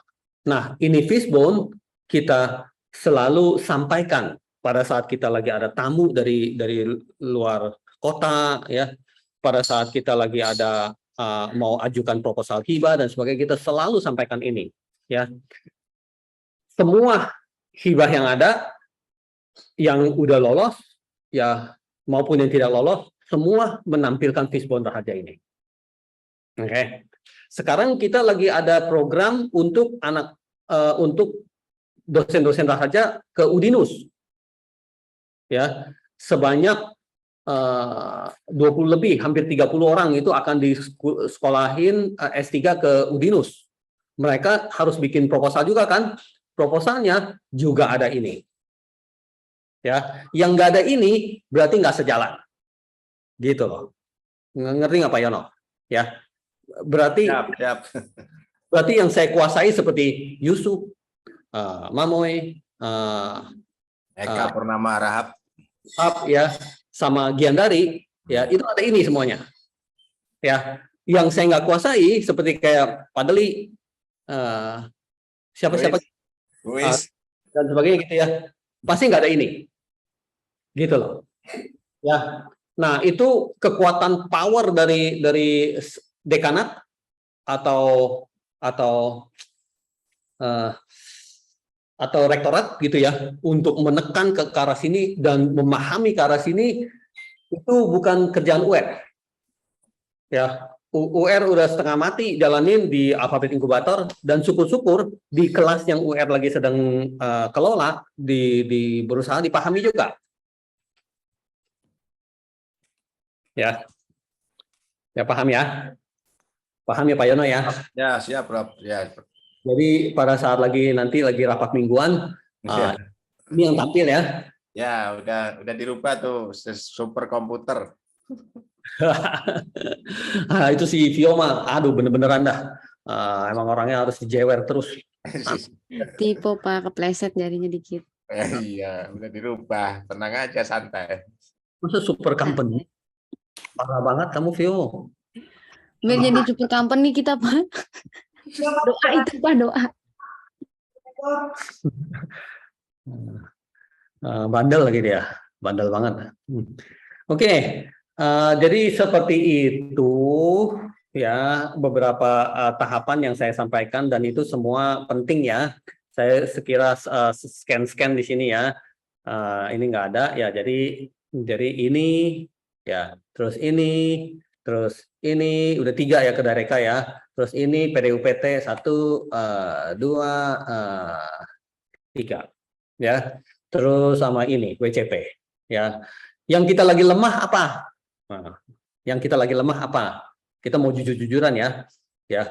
Yang kita lagi lemah apa gitu. Kan kita lagi keren-kerenan nih hari ginian ya. Yang lagi lemah apa? Jawabannya apa Pak Yono? Ya. Yang kita lagi lemah adalah pengabdian masyarakat. Iya, pengabdian. Ya. Kalau Raharja lagi dicek oleh Mendikbud tentang pengabdian masyarakat, Raharja itu telur bebek. Masih 0. Masih 0, telur bebek. Ya, memang telah jalankan berbagai hal punya pengabdian masyarakat, tapi dia nggak mau tahu semuanya. Yang penting adalah pengabdian masyarakat yang mana yang didanai oleh Mendikbud. Iya. Itu yang dia mau lihat. Ya, oh saya kan turun ke desa gini. Mendikbud bilang bodoh amat. Ya, saya kan juga ada kerjasama dengan pemerintah kota begini. Itu kan pengabdian masyarakat kita. Kita tiap hari sibuk tuh itu semua pengabdian masyarakat loh. Jawaban Mendikbud bodoh amat. Ya, dia akan tanya, kamu dapat hibah nggak? Kalau kamu nggak dapat hibah, berarti kamu telur bebek. Ya, bayangin Universitas Raharja begitu gede, ya pengabdian masyarakatnya telur bebek. Salah siapa coba? Ya, kalau saya bilang bukan salah saya, orang saya cuma dosen gitu ya. Kalau memang iya saya yayasan ya saya yayasan, juga bukan salah saya. Ya, tanggung jawab rektorat bukan? Ya iya tanggung jawab rektorat. Di dalam rektorat ada siapa? Ada rektor, ada warek 1, ada warek 2 kan? Ya, kebetulan warek 2-nya ada di sini kan? Ya, itu wilayah saya sebenarnya Prof itu. LPPM. Oke. Jadi kamu punya nanti raker dan sebagainya tuh ya. Kebetulan adalah ini saya punya roadmap. Ya. Sekarang pada saat saya jabat sebagai warek 2 ini nih, ini masih telur bebek. Ya, tahun depan saya yakini bahwa ini akan netes. Jadi berapa dan sebagainya. Ya. Kalau nggak bisa kayak gitu, omong kosong katanya Raharja mau bagus, omong kosong. Ya. Nah, itu imbasnya kemana? Imbasnya ke klasterisasi. Klasterisasi kampus. Klasterisasi kampus. Klasterisasi kampus itu akan menentukan berapa banyak hibah yang dialokasikan oleh pemerintah kepada kampus berdasarkan klasterisasi. Kalau kamu cuek-cuek, kamu apa-apa gigit jari. Orang lain dapat, kamu sendiri justru selalu nggak dapat. Gitu. Ya, nanti ada imbas-imbas kecilnya lagi itu ke arah pegang posisi dan jabatan yang kuat bekerja sama dengan pemerintah. Misalnya kamu jadi reviewer lah dan sebagainya. Kalau kamu kuat, kamu punya penelitian, kamu akan dipanggil sebagai reviewer. Kalau kamu nggak kuat, ya kamu nggak akan dipanggil. Kamu punya nasib ditentukan oleh orang lain. Kalau kamu jadi reviewer, kamu menentukan nasib orang. Kalau kamu nggak jadi reviewer, kamu punya nasib ditentukan oleh orang lain. Ya walaupun saya nggak mungkin bisa nge-review kerjaan saya sendiri gitu loh ya. Ya saya nggak bisa gitu loh. Ya, nanti termasuk nanti akan jadi penilaian untuk kamu misalnya dipilih sebagai tim PAK nasional. Itu juga akan dilihatnya dari situ. Ya, kamu punya penelitian seperti apa? Kamu punya pengabdian masyarakat seperti apa? Ya, kalau kamu masuk ke dalam tim PAK nasional, berarti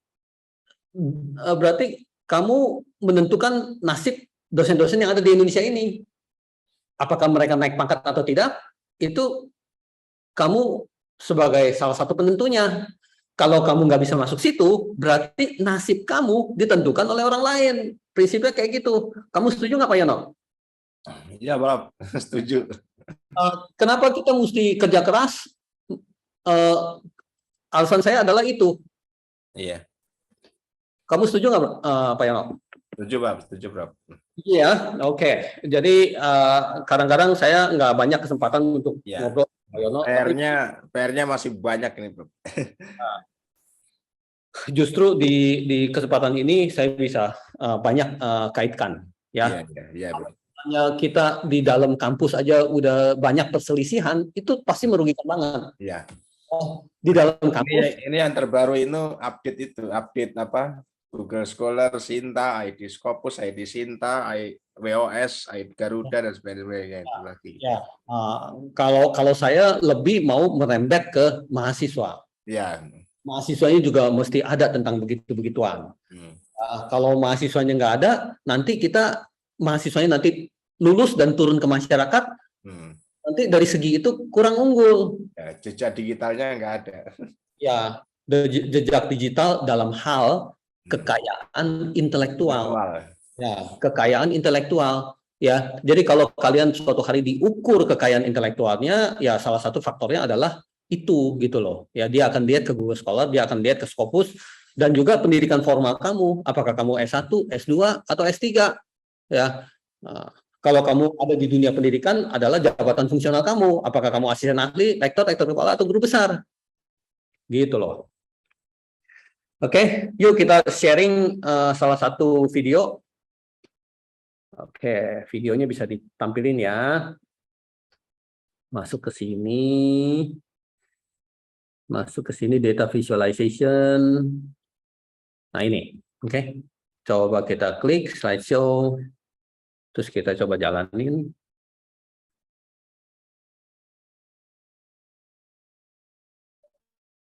Hanya bilang ya.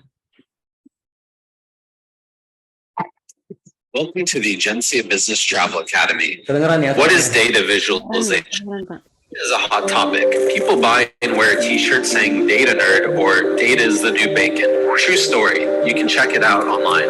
With the digitalization era, data went from scarce, expensive, difficult to find and collect. Welcome to the Agencia Business Nggak bisa di pause ya. Pause bisa nggak ya? Coba. Sekali lagi ya. Travel Academy. Oh bisa ya. Oke. What is data visualization? Data is a hot topic. People buy and wear a t-shirt saying data nerd or data is the new bacon. True story. You can check it out online. With the digitalization era, data went from scarce, expensive, difficult to find and collect. Oke. Saya coba stop di sini dan coba jelasin. Ya. Kita ada di S2 yang konsentrasinya business intelligence, semua sebenarnya fokus di data. Ya. Sebenarnya data itu mahal apa enggak? Sedangkan data itu ada di mana-mana. Data itu kayak seperti udara yang kita napas itu. Gitu ya. Atau air putih yang kita minum. Seolah-olah kayak seperti lebih gratisnya gitu. Ya,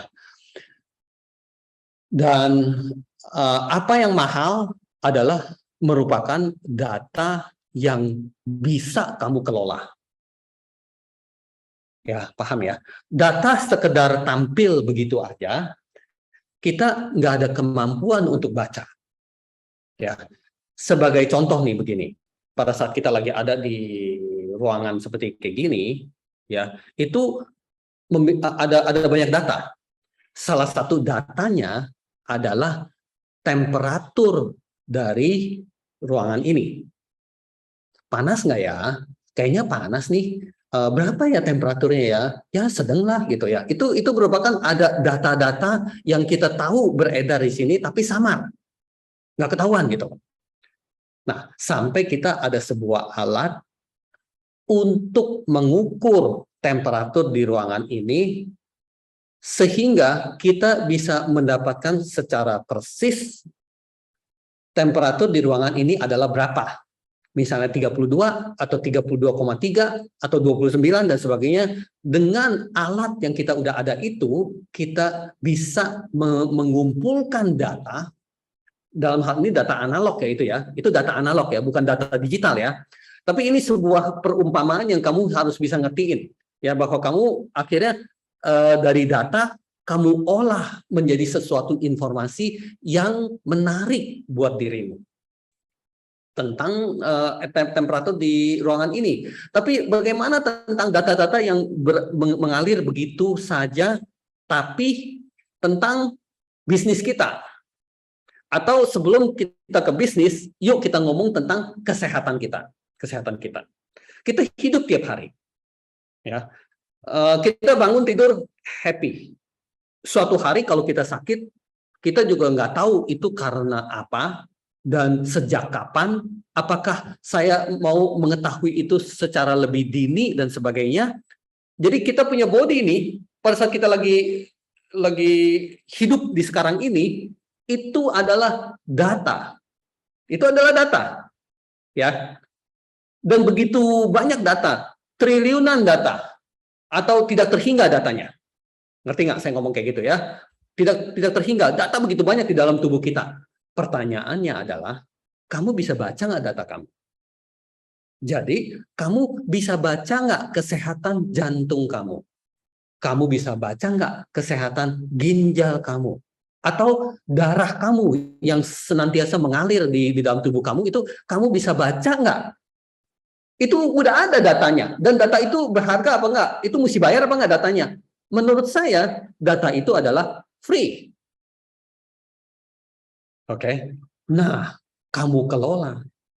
Nanti kamu ada pakai watch yang iWatch punya, kamu ada mesin apa dan sebagainya. Itu semua lagi berusaha membaca data dan memberikan kepada kamu informasi-informasi yang menarik dari data tersebut. Ya, sekarang saya tanya, informasi itu berharga apa enggak? Berharga. Ya. Kamu ingin bayar nggak untuk informasi itu? Pengen. Ya, jujur ya, kalau kamu lagi sakit atau kamu lagi udah pengen mati gitu ya, itu data seberapa mahal pun kamu beli. Jual rumah, jual mobil, hutang orang, segala-galanya untuk mempertahankan kehidupan kamu. Ya, jadi harganya data itu sebenarnya berapa sih ya? Itu nggak bisa ngomong. Kalau orang lagi nggak mau bayar, berapapun kamu jual 10 perak juga orang nggak mau gitu ya. Tapi kalau kamu lagi butuh, berapapun kamu jual, mungkin masih belum kebeli. Ya, nah itu adalah data. Atau kamu lagi bilang begini, kalau saya udah sakit dan kalau saya udah mau mati, ya itu too late. Alangkah baiknya sejak dini saya udah mengetahui data tentang saya, ya, dan saya bisa bayar lebih murah, lebih murah gitu loh. Saya nanti beli sebuah alat gitu ya. Saya ngecek jantung saya gitu ya. Saya ngecek saya punya kesehatan dan sebagainya. Alat itu paling berapa sih? 1 juta, 2 juta gitu ya. Saya dengan senang untuk mengolah data tersebut untuk kepentingan kesehatan saya. Ya, itu adalah kehidupan ya, yang nanti kita mau translasikan ini semua ke dalam yang ada di dalam teknologi kita saat ini. Ya, teknologi kita saat ini termasuk kesehatan orang. Ya, dan itu merupakan sesuatu yang sangat krusial emang. Ya, yang kita harus bisa kelola sehingga kita bisa lebih pahamin. Ya, kalau kita lagi kencing ya buang air kecil gitu ya. Tapi langsung otomatis ada sebuah alat yang mendeteksi tentang kesehatan kamu misalnya. Nah, itu merupakan data yang kamu kelola juga. Yang kamu kelola dengan artificial intelligence, dengan yang kamu kelola dengan machine learning. Ya. Tapi itu semua dalam tahapan data yang dikelola pakai business intelligence atau data analytic atau data science yang ditampilin supaya kita gampang ngelihat dalam bentuk data visualization. Nah ini nih, ya data visualization. Itu maksudnya, ya data ditampilin menjadi sesuatu yang aku bisa ngelihat, aku bisa ngerti. Nah itu dia data visualization. Ya, dengan kita belajar Tableau, orang lebih mengkerucut ngomongin ke arah bahwa kamu lagi belajar data visualization. Penting nggak? Saya udah tadi katakan bahwa itu sangat penting. Tapi sesungguhnya itu garis atau itu patokan atau itu patah-patah itu sudah samar. Itu sudah samar. Kalau menurut saya sih itu sudah samar. Kalau saya bilang itu Tableau itu merupakan semuanya. Business intelligence juga, data science juga, data visualization juga. Udah nggak bisa diputus-putusin. Ya, kita udah ada sebuah alat untuk business intelligence. Terus kalau udah jadi, kita baru cari satu alat lagi untuk data visualization. Sampai kapan kerjaan kita? Ya, kamu pasti sebel lah, nggak mau kerjain gitu loh. Maunya semuanya yang udah jadi satu, gitu. Ya, pandangan orang beda-beda, ya. Tapi kalau pandangan saya, kamu belajar Tableau ini adalah world class, yang secara keseluruhan mencakup business intelligence, data science, dan data visualization. Tentunya itu masih menyangkut seberapa pandai kamu di dalam Tableau. Kalau misalnya kepandaian kamu cuma sedikit-sedikit aja, ya udah kamu fokus di data visualization aja gitu loh ya. Kalau kamu punya kepandaian dalam di situ, percaya sama saya dah, itu dalamnya minta ampun itu Tableau. Ya kamu belajar udah 2 tahun juga nggak bakal selesai itu Tableau. Ya, jadi saat ini di zaman sekarang kita hidup, nggak penting kamu belajar apa, nggak penting. Yang penting adalah kamu bisa dapatkan apa yang sesuai kebutuhan kamu, termasuk kamu belajar. Kalau waktu itu kamu kebutuhannya itu, ada 2 pilihan. 1, belajar. 2, cari orang yang bisa urusin itu. Gitu aja. Karena kamu kebutuhannya di situ saat itu. Tapi kalau kamu nggak ada kebutuhan, kamu bilang, gue mau belajar aja. Itu omong kosong. Ya, kamu baru napas satu hirup, gitu. Baru napas sekali. Teknologi udah jalan 1000 kali lebih jauh dari kamu punya napas. Itu teknologi nggak bisa dikejar. Ya, teknologi hanya bisa dipakai sesuai kebutuhan, titik. Oke. Di sini lagi bilang ya bahwa kenapa data begitu kayak seperti bola salju yang tiba-tiba jadi gede banget gitu loh. Ya, itu satu-satunya karena tentang penyimpanan data yang kian sangat murah gitu loh ya, dari $500.000 yaitu berapa miliar rupiah ya. Yunya yang harus ke sana sama Raymond ya. Yang data yang per gigabyte itu harus berapa miliar rupiah. Kalau sekarang ini 1 giga itu cuman berapa sen gitu. Jadi kalau dirupiahin juga paling cuman berapa ribu rupiah gitu loh. Yang lebih murah daripada parkir di pinggir jalan. Ya parkir di pinggir jalan kalau kamu kasih 2.000, orang udah marah-marah. Ya kalau ini kita bisa beli 1 gigabyte udah lebih murah dari 1.000 rupiah. Nah saking data, saking teknologi sedemikian maju dan data sudah bisa disimpan sedemikian murahnya, sehingga kita menemukan hal-hal yang aneh-aneh kayak seperti YouTube ya. Berarti kamu mau simpan seberapa banyak juga dia nggak peduli dan gratis. Ya, Google melalui Rinvo ya, kamu mau simpan, kamu punya data di situ sebanyak apapun tanpa batas, gratis. Kalau Rinvo ya, kalau Google yang kamu bikin Gmail gratis gitu, paling tempat penyimpanan kamu dikasih berapa giga lah gitu. 2 giga, 3 giga mungkin itu ya. Tapi kalau pakai Rinvo, itu kamu punya tempat penyimpanan gratis. Mau seberapa gede pun gratis. Jadi Pak Yono, kamu pakai Rinvo gitu, kamu simpan di situ sebanyak-banyaknya. Simpan video kamu sebanyak-banyaknya. Tiap hari kamu di atas jidat ada satu kamera, terus kamu rekam, kamu punya kegiatan keseharian kamu 24 jam tanpa stop. Terus lagi tidur pun kamu nggak matiin kameranya, masih ada di atas jidat kamu dan ngerekam ke atas gitu ya, dan disimpan ke dalam Rinvo, itu gratis. Atau kamu simpan ke dalam YouTube, itu gratis. Gratis ya. kok kita udah hidup di dunia yang begitu banget. Kamu mesti ngertiin. Kok bisa? Boleh tanya, Prof ya? Boleh. Ya, jadi pengalaman saya belajar Tableau itu kan menyiapkan dataset awal yang kadang-kadang itu sering kesulitan. Nah, gitu ya. Kalau sudah sesuai dengan softwarenya kan langsung diklik, drag itu muncul tampilan yang bagus. Nah, permasalahan pertama itu yang sering saya hadapi itu menyiapkan dataset awal supaya bisa langsung bisa diproses itu. Nah, itu strateginya gimana ya, Prof ya? Ya. Itu yang kita sebut dalam data preparation. Data preparation ya.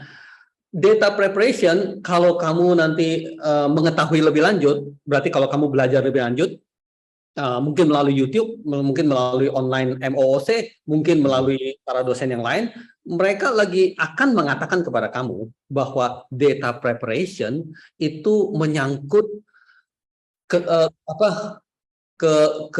kelelahannya ya melebihi 70% 80%. Ngerti nggak? Jadi data preparation sesungguhnya adalah minta ampun. Dan kalau kita lagi mau belajar data science, berarti kamu masuk ke dalam satu prodi, katanya prodi itu data science, gitu ya. Kan kita ada tuh ya. Iya. Pun orang yang kelola nggak ngerti. Mereka pasti jauh lah ngertinya dengan UR. Tapi UR nggak bisa kelola sendiri, UR nggak ada waktu. Gitu aja. Nanti data science akan laku apa enggak? Ya tergantung siapa yang kelolanya dan itu orang ngerti apa enggak gitu. Iya. Nah, kalau di data science, kamu lebih banyak belajar data preparation dan itu tentu nggak mudah. Kamu mesti belajar 4 tahun data science untuk supaya bisa data preparation. Ya, siapin data apa? Harus siapin data apa? Harus siapin data apa? Harus siapin data apa? Bagaimana cara siapinnya? Bagaimana collect data? Cara siapin datanya gitu ya. Itu urusan gede. Urusan nggak ada hal yang mudah. Kalau kita lagi udah siap semuanya, tinggal tarik. Iya, gitu maksudnya. Udah rapi nih, tinggal tarik, jadi langsung semuanya jadi semua. Iya. Tapi apa yang ditarik dulu dong? Ya kalau yang ditarik masih belum siap, dia error-erroran. Iya. Ya, jadi itu aja yang saya bisa yakini kepada Pak Yono. Tentu itu nggak mudah. Kalau mudah ya orang-orang udah nggak usah belajar data science. Semua orang udah jadi data analitik yang keren-keren. Iya. Ya. Justru karena susahnya minta ampun di dalam data preparation, ya siapin datanya itu susah, ya setelah itu baru ada ilmu-ilmu tentang bagaimana visualisasi, bagaimana itu super keren gitu, ya saya punya ambisi untuk prodi bisnis digital karena kan Pak Abbas bilang tuh bisnis digital cobalah bagaimana bisa berusaha menjadi keunggulan dari Universitas Raharja kan gitu kan ya, jadi saya punya fokus terusan di situ. Ya, itu nanti akan berkembangnya luar biasa ke arah bagian itu. Ya, berarti segala hal tentang prodi kita pun akan bisa tampil melalui visual Tableau.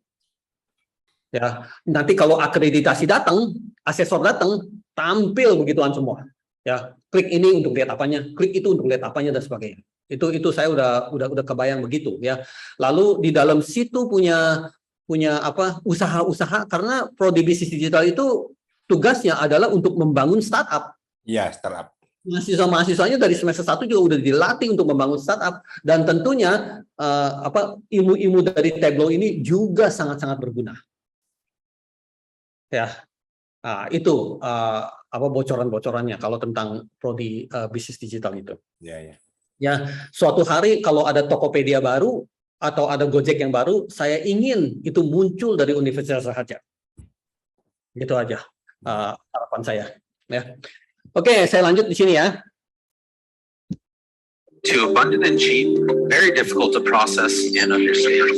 That's when the concept of big data emerged. Incredible amounts of it. Jadi data sudah dikumpulin sedemikian rupa. Ya, sampai banyaknya minta ampun, nggak kehitung lagi banyaknya, ya. Tapi data itu belum tentu gampang dikelolanya. Misalnya begini ya, kamu lihat bahwa di jalanan semua udah CCTV kemana-mana. CCTV itu merekam 24 jam, dan itu merupakan data.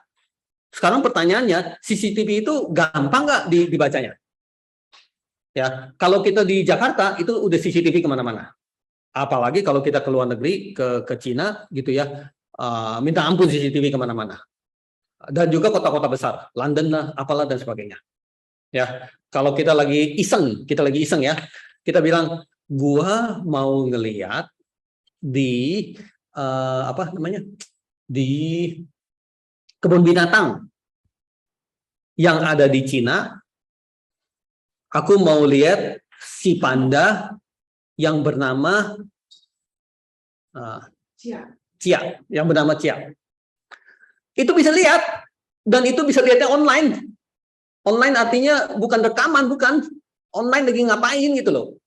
Dia lagi gigit-gigit bambu dan sebagainya. Itu data yang gila-gilaan loh.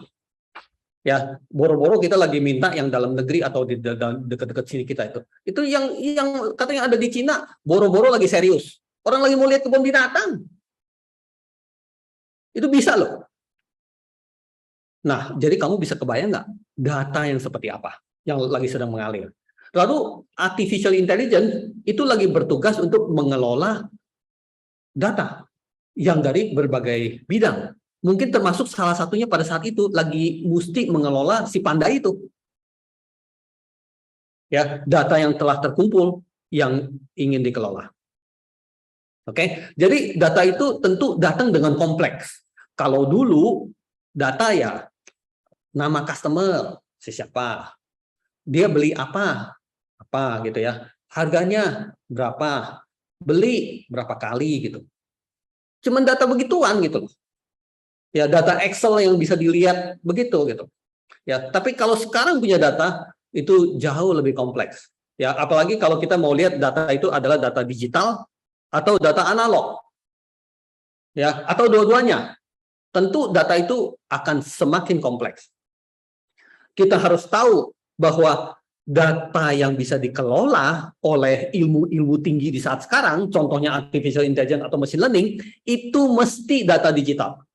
Nggak boleh data analog. Data analog itu nggak bisa dikelola. Data digital itu bisa dikelola. Itu kamu harus tahu dulu. Jadi tugasnya adalah harus bisa konversikan dulu dari data analog menjadi data digital. Ya, jadi kita pada saat bilang ya data analog, ya udah nggak bisa dikelola, udah deh nyerah. Bukan begitu. Data analog kita konversikan dulu jadi data digital.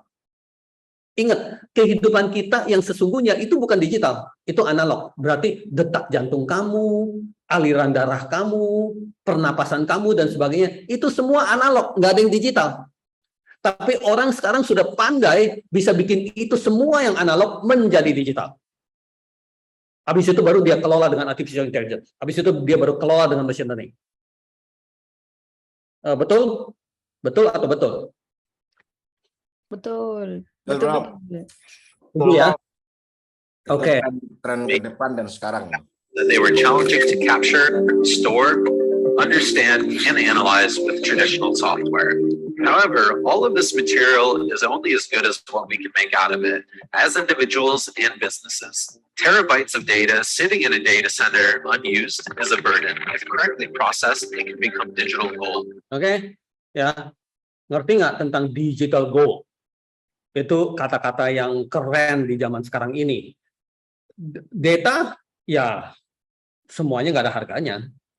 Ya, tapi kalau kamu bisa kelola, itu bisa menjadi digital gold. Salah satu hal yang orang terus-menerus sebut itu adalah digital gold, itu adalah apa? Coba sebut kalian. Ayo, apa? Sering tuh di orang-orang sebut ini adalah digital gold. Tuh, apa tuh? Ayo. Mode transportasi bukan? Bukan. Nah, Bukan. ya, disebut digital gold itu adalah Bitcoin. Oh iya, Bitcoin. Cryptocurrency kan, ya. Nah, cryptocurrency. Bitcoin, satu Bitcoin aja harganya mahal, ya 450 juta. Dulu sampai 900 juta, yang orang kirain bisa sampai 1 miliar. Ya, tapi ternyata dia turun, banyak orang yang rugi, ya. Mungkin di antara kalian juga ada yang beli Bitcoin yang akhirnya rugi gitu ya. Pokoknya sekarang satu Bitcoin itu 450 juta. Orang beli itu satu Bitcoin tuh untuk 450 juta ya. Nah, kenapa? Ya, itu digital gold. ya. Tapi sebenarnya digital goal bukan cuma itu aja maksud saya, ya. Segala hal yang kita kelola itu bisa menjadi digital goal, itu bisa menjadi berharga, dan kadang-kadang berharga itu ada di mata orangnya, ya. Beauty lies in the eyes of beholder, ya. Beauty lies in the eyes of beholder, gitu ya. Kenapa dia cantik? Karena saya anggap dia cantik, gitu ya. Belum tentu orang lain bilang dia cantik. Kenapa yang ini berharga? Karena saya beranggap ini berharga. Belum tentu orang lain anggap berharga, gitu. Jadi ini saya beli 20 juta, orang lain kasih ujung bang mau, gitu ya, gitu kan ya. Ya, jadi ini kenapa berharga? Karena orang beranggapan itu berharga. Jadi pada saat kita lagi bisa mendapatkan sesuatu, tapi ini sesuatu berguna untuk PT tersebut, gitu ya. Wah, pasti dia beli mahal-mahal karena itu berguna buat dia, ya kan? Tapi belum tentu berguna untuk orang lain, gitu loh maksud saya. Nah, itulah pada saat kita convert digital gold, ya. Kalau kita ada emas, tambang emas, gitu ya, kita ketok gunung sampai keluar sebongkah emas, dan saya bilang ini berharga dan saya mau jual ke kamu, gitu loh ya. Karena itu emas, banyak orang mau beli. Tapi juga nggak semua orang mau beli, karena mungkin ada orang-orang yang beranggapan bahwa itu bukan untuk aku, gitu loh. Jadi emas itu sebenarnya saya bilang ini sebongkah emas ini sekilo nih. Kalau kita beli di luaran itu bisa berapa miliar? Satu kilo emas. Coba langsung Google coba 1 kilo emas berapa miliar harganya? Kasih tahu saya. Si Vio cepat biasanya. Dia suka emas. 1 kilogram emas berapa ya?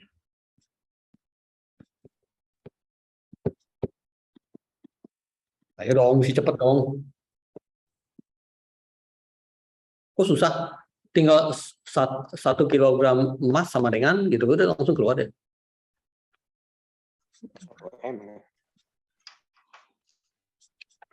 Hmm. 1 M.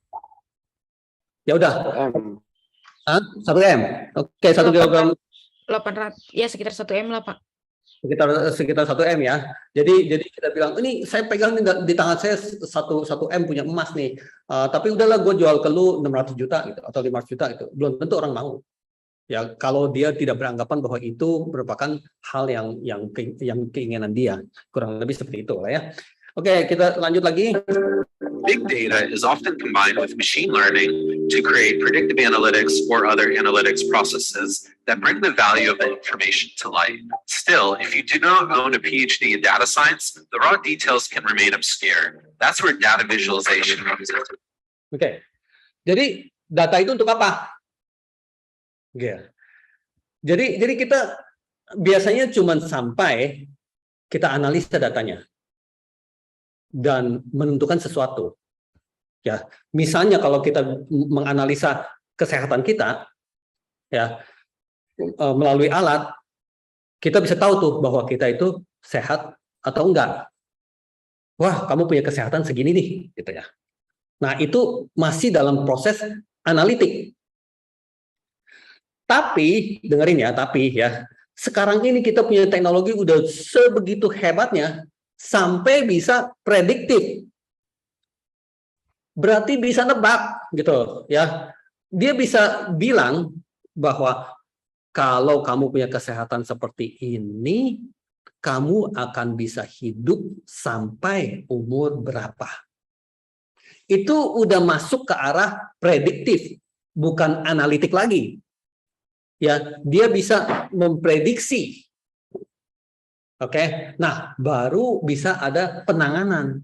Penanganan artinya kamu bisa melakukan ini sehingga kamu punya umur bisa lebih panjang.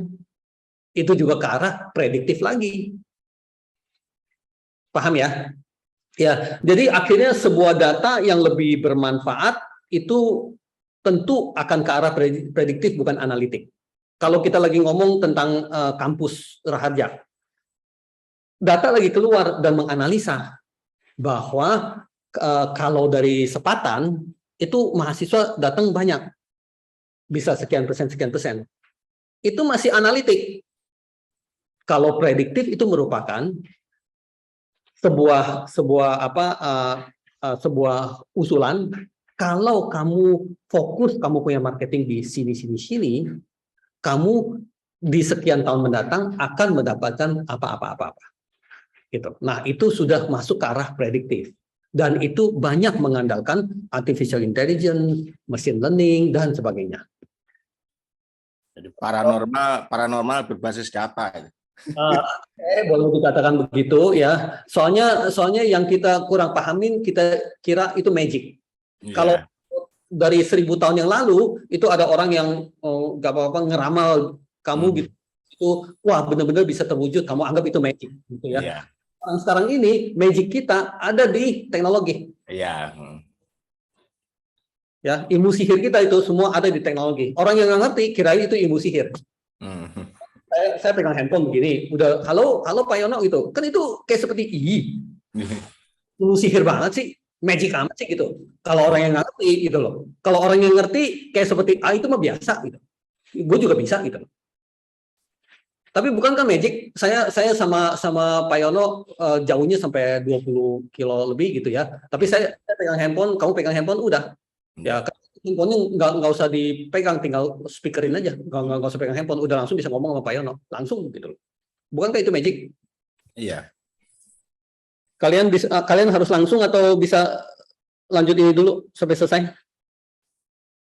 Atau udah mesti stop? Lanjut Pak, nggak apa-apa boleh. Jam 10 ada itu nggak? Ada kelas? Kuliah lah. Ada Pak kelas. Ada Pak Albahra. Pak Albara, mantap. Galak dia. Nanti saya diomelin. Udahlah, udah dulu ya. Kalian mesti ikut kelas yang berikutnya. Semoga kalian pengen nonton sendiri di sini ya. Dan semoga di pertemuan berikutnya saya bisa lanjutin ini dan menjelaskan banyak hal. Lihat tuh, saya setelah jelasin kan kamu banyak lebih ngerti lebih dalam kan? Iya Pak, Ya. betul. Ketimbang kamu nonton gitu aja gitu ya. Saya jelasin satu-satu itu dapatnya jauh lebih banyak. Ingat ya, minggu depan kita punya kuliah itu tentatif ya, karena saya akan super sibuk gitu loh ya. Nah, kalau bisa digantikan ke acaranya hari Senin tentang pengukuhan guru besar. Tolong kalian ikut gitu ya, dari pagi jam 9 sampai jam 12 gitu. Tolong ikutlah. Ya, masa dosen kamu sendiri lagi ada acara begini kamu nggak mau ikut gitu loh ya. Tolong ikut itu. Ya, dan siap. Dan itu jadi pertemuan kita juga ya. Tapi kalau saya agak ringan, nggak terlalu sibuk, kita tetap ketemu di hari Sabtu dan kita akan ngomongin ini lebih lanjut. Oke guys, udahan dulu ya. Thank you so much. Terima kasih, Bro. Terima kasih. Foto dulu guys. Terima kasih banyak Pak. Oke. Pak. Foto guys. Nah, Ya. ya. 1, 2, 3.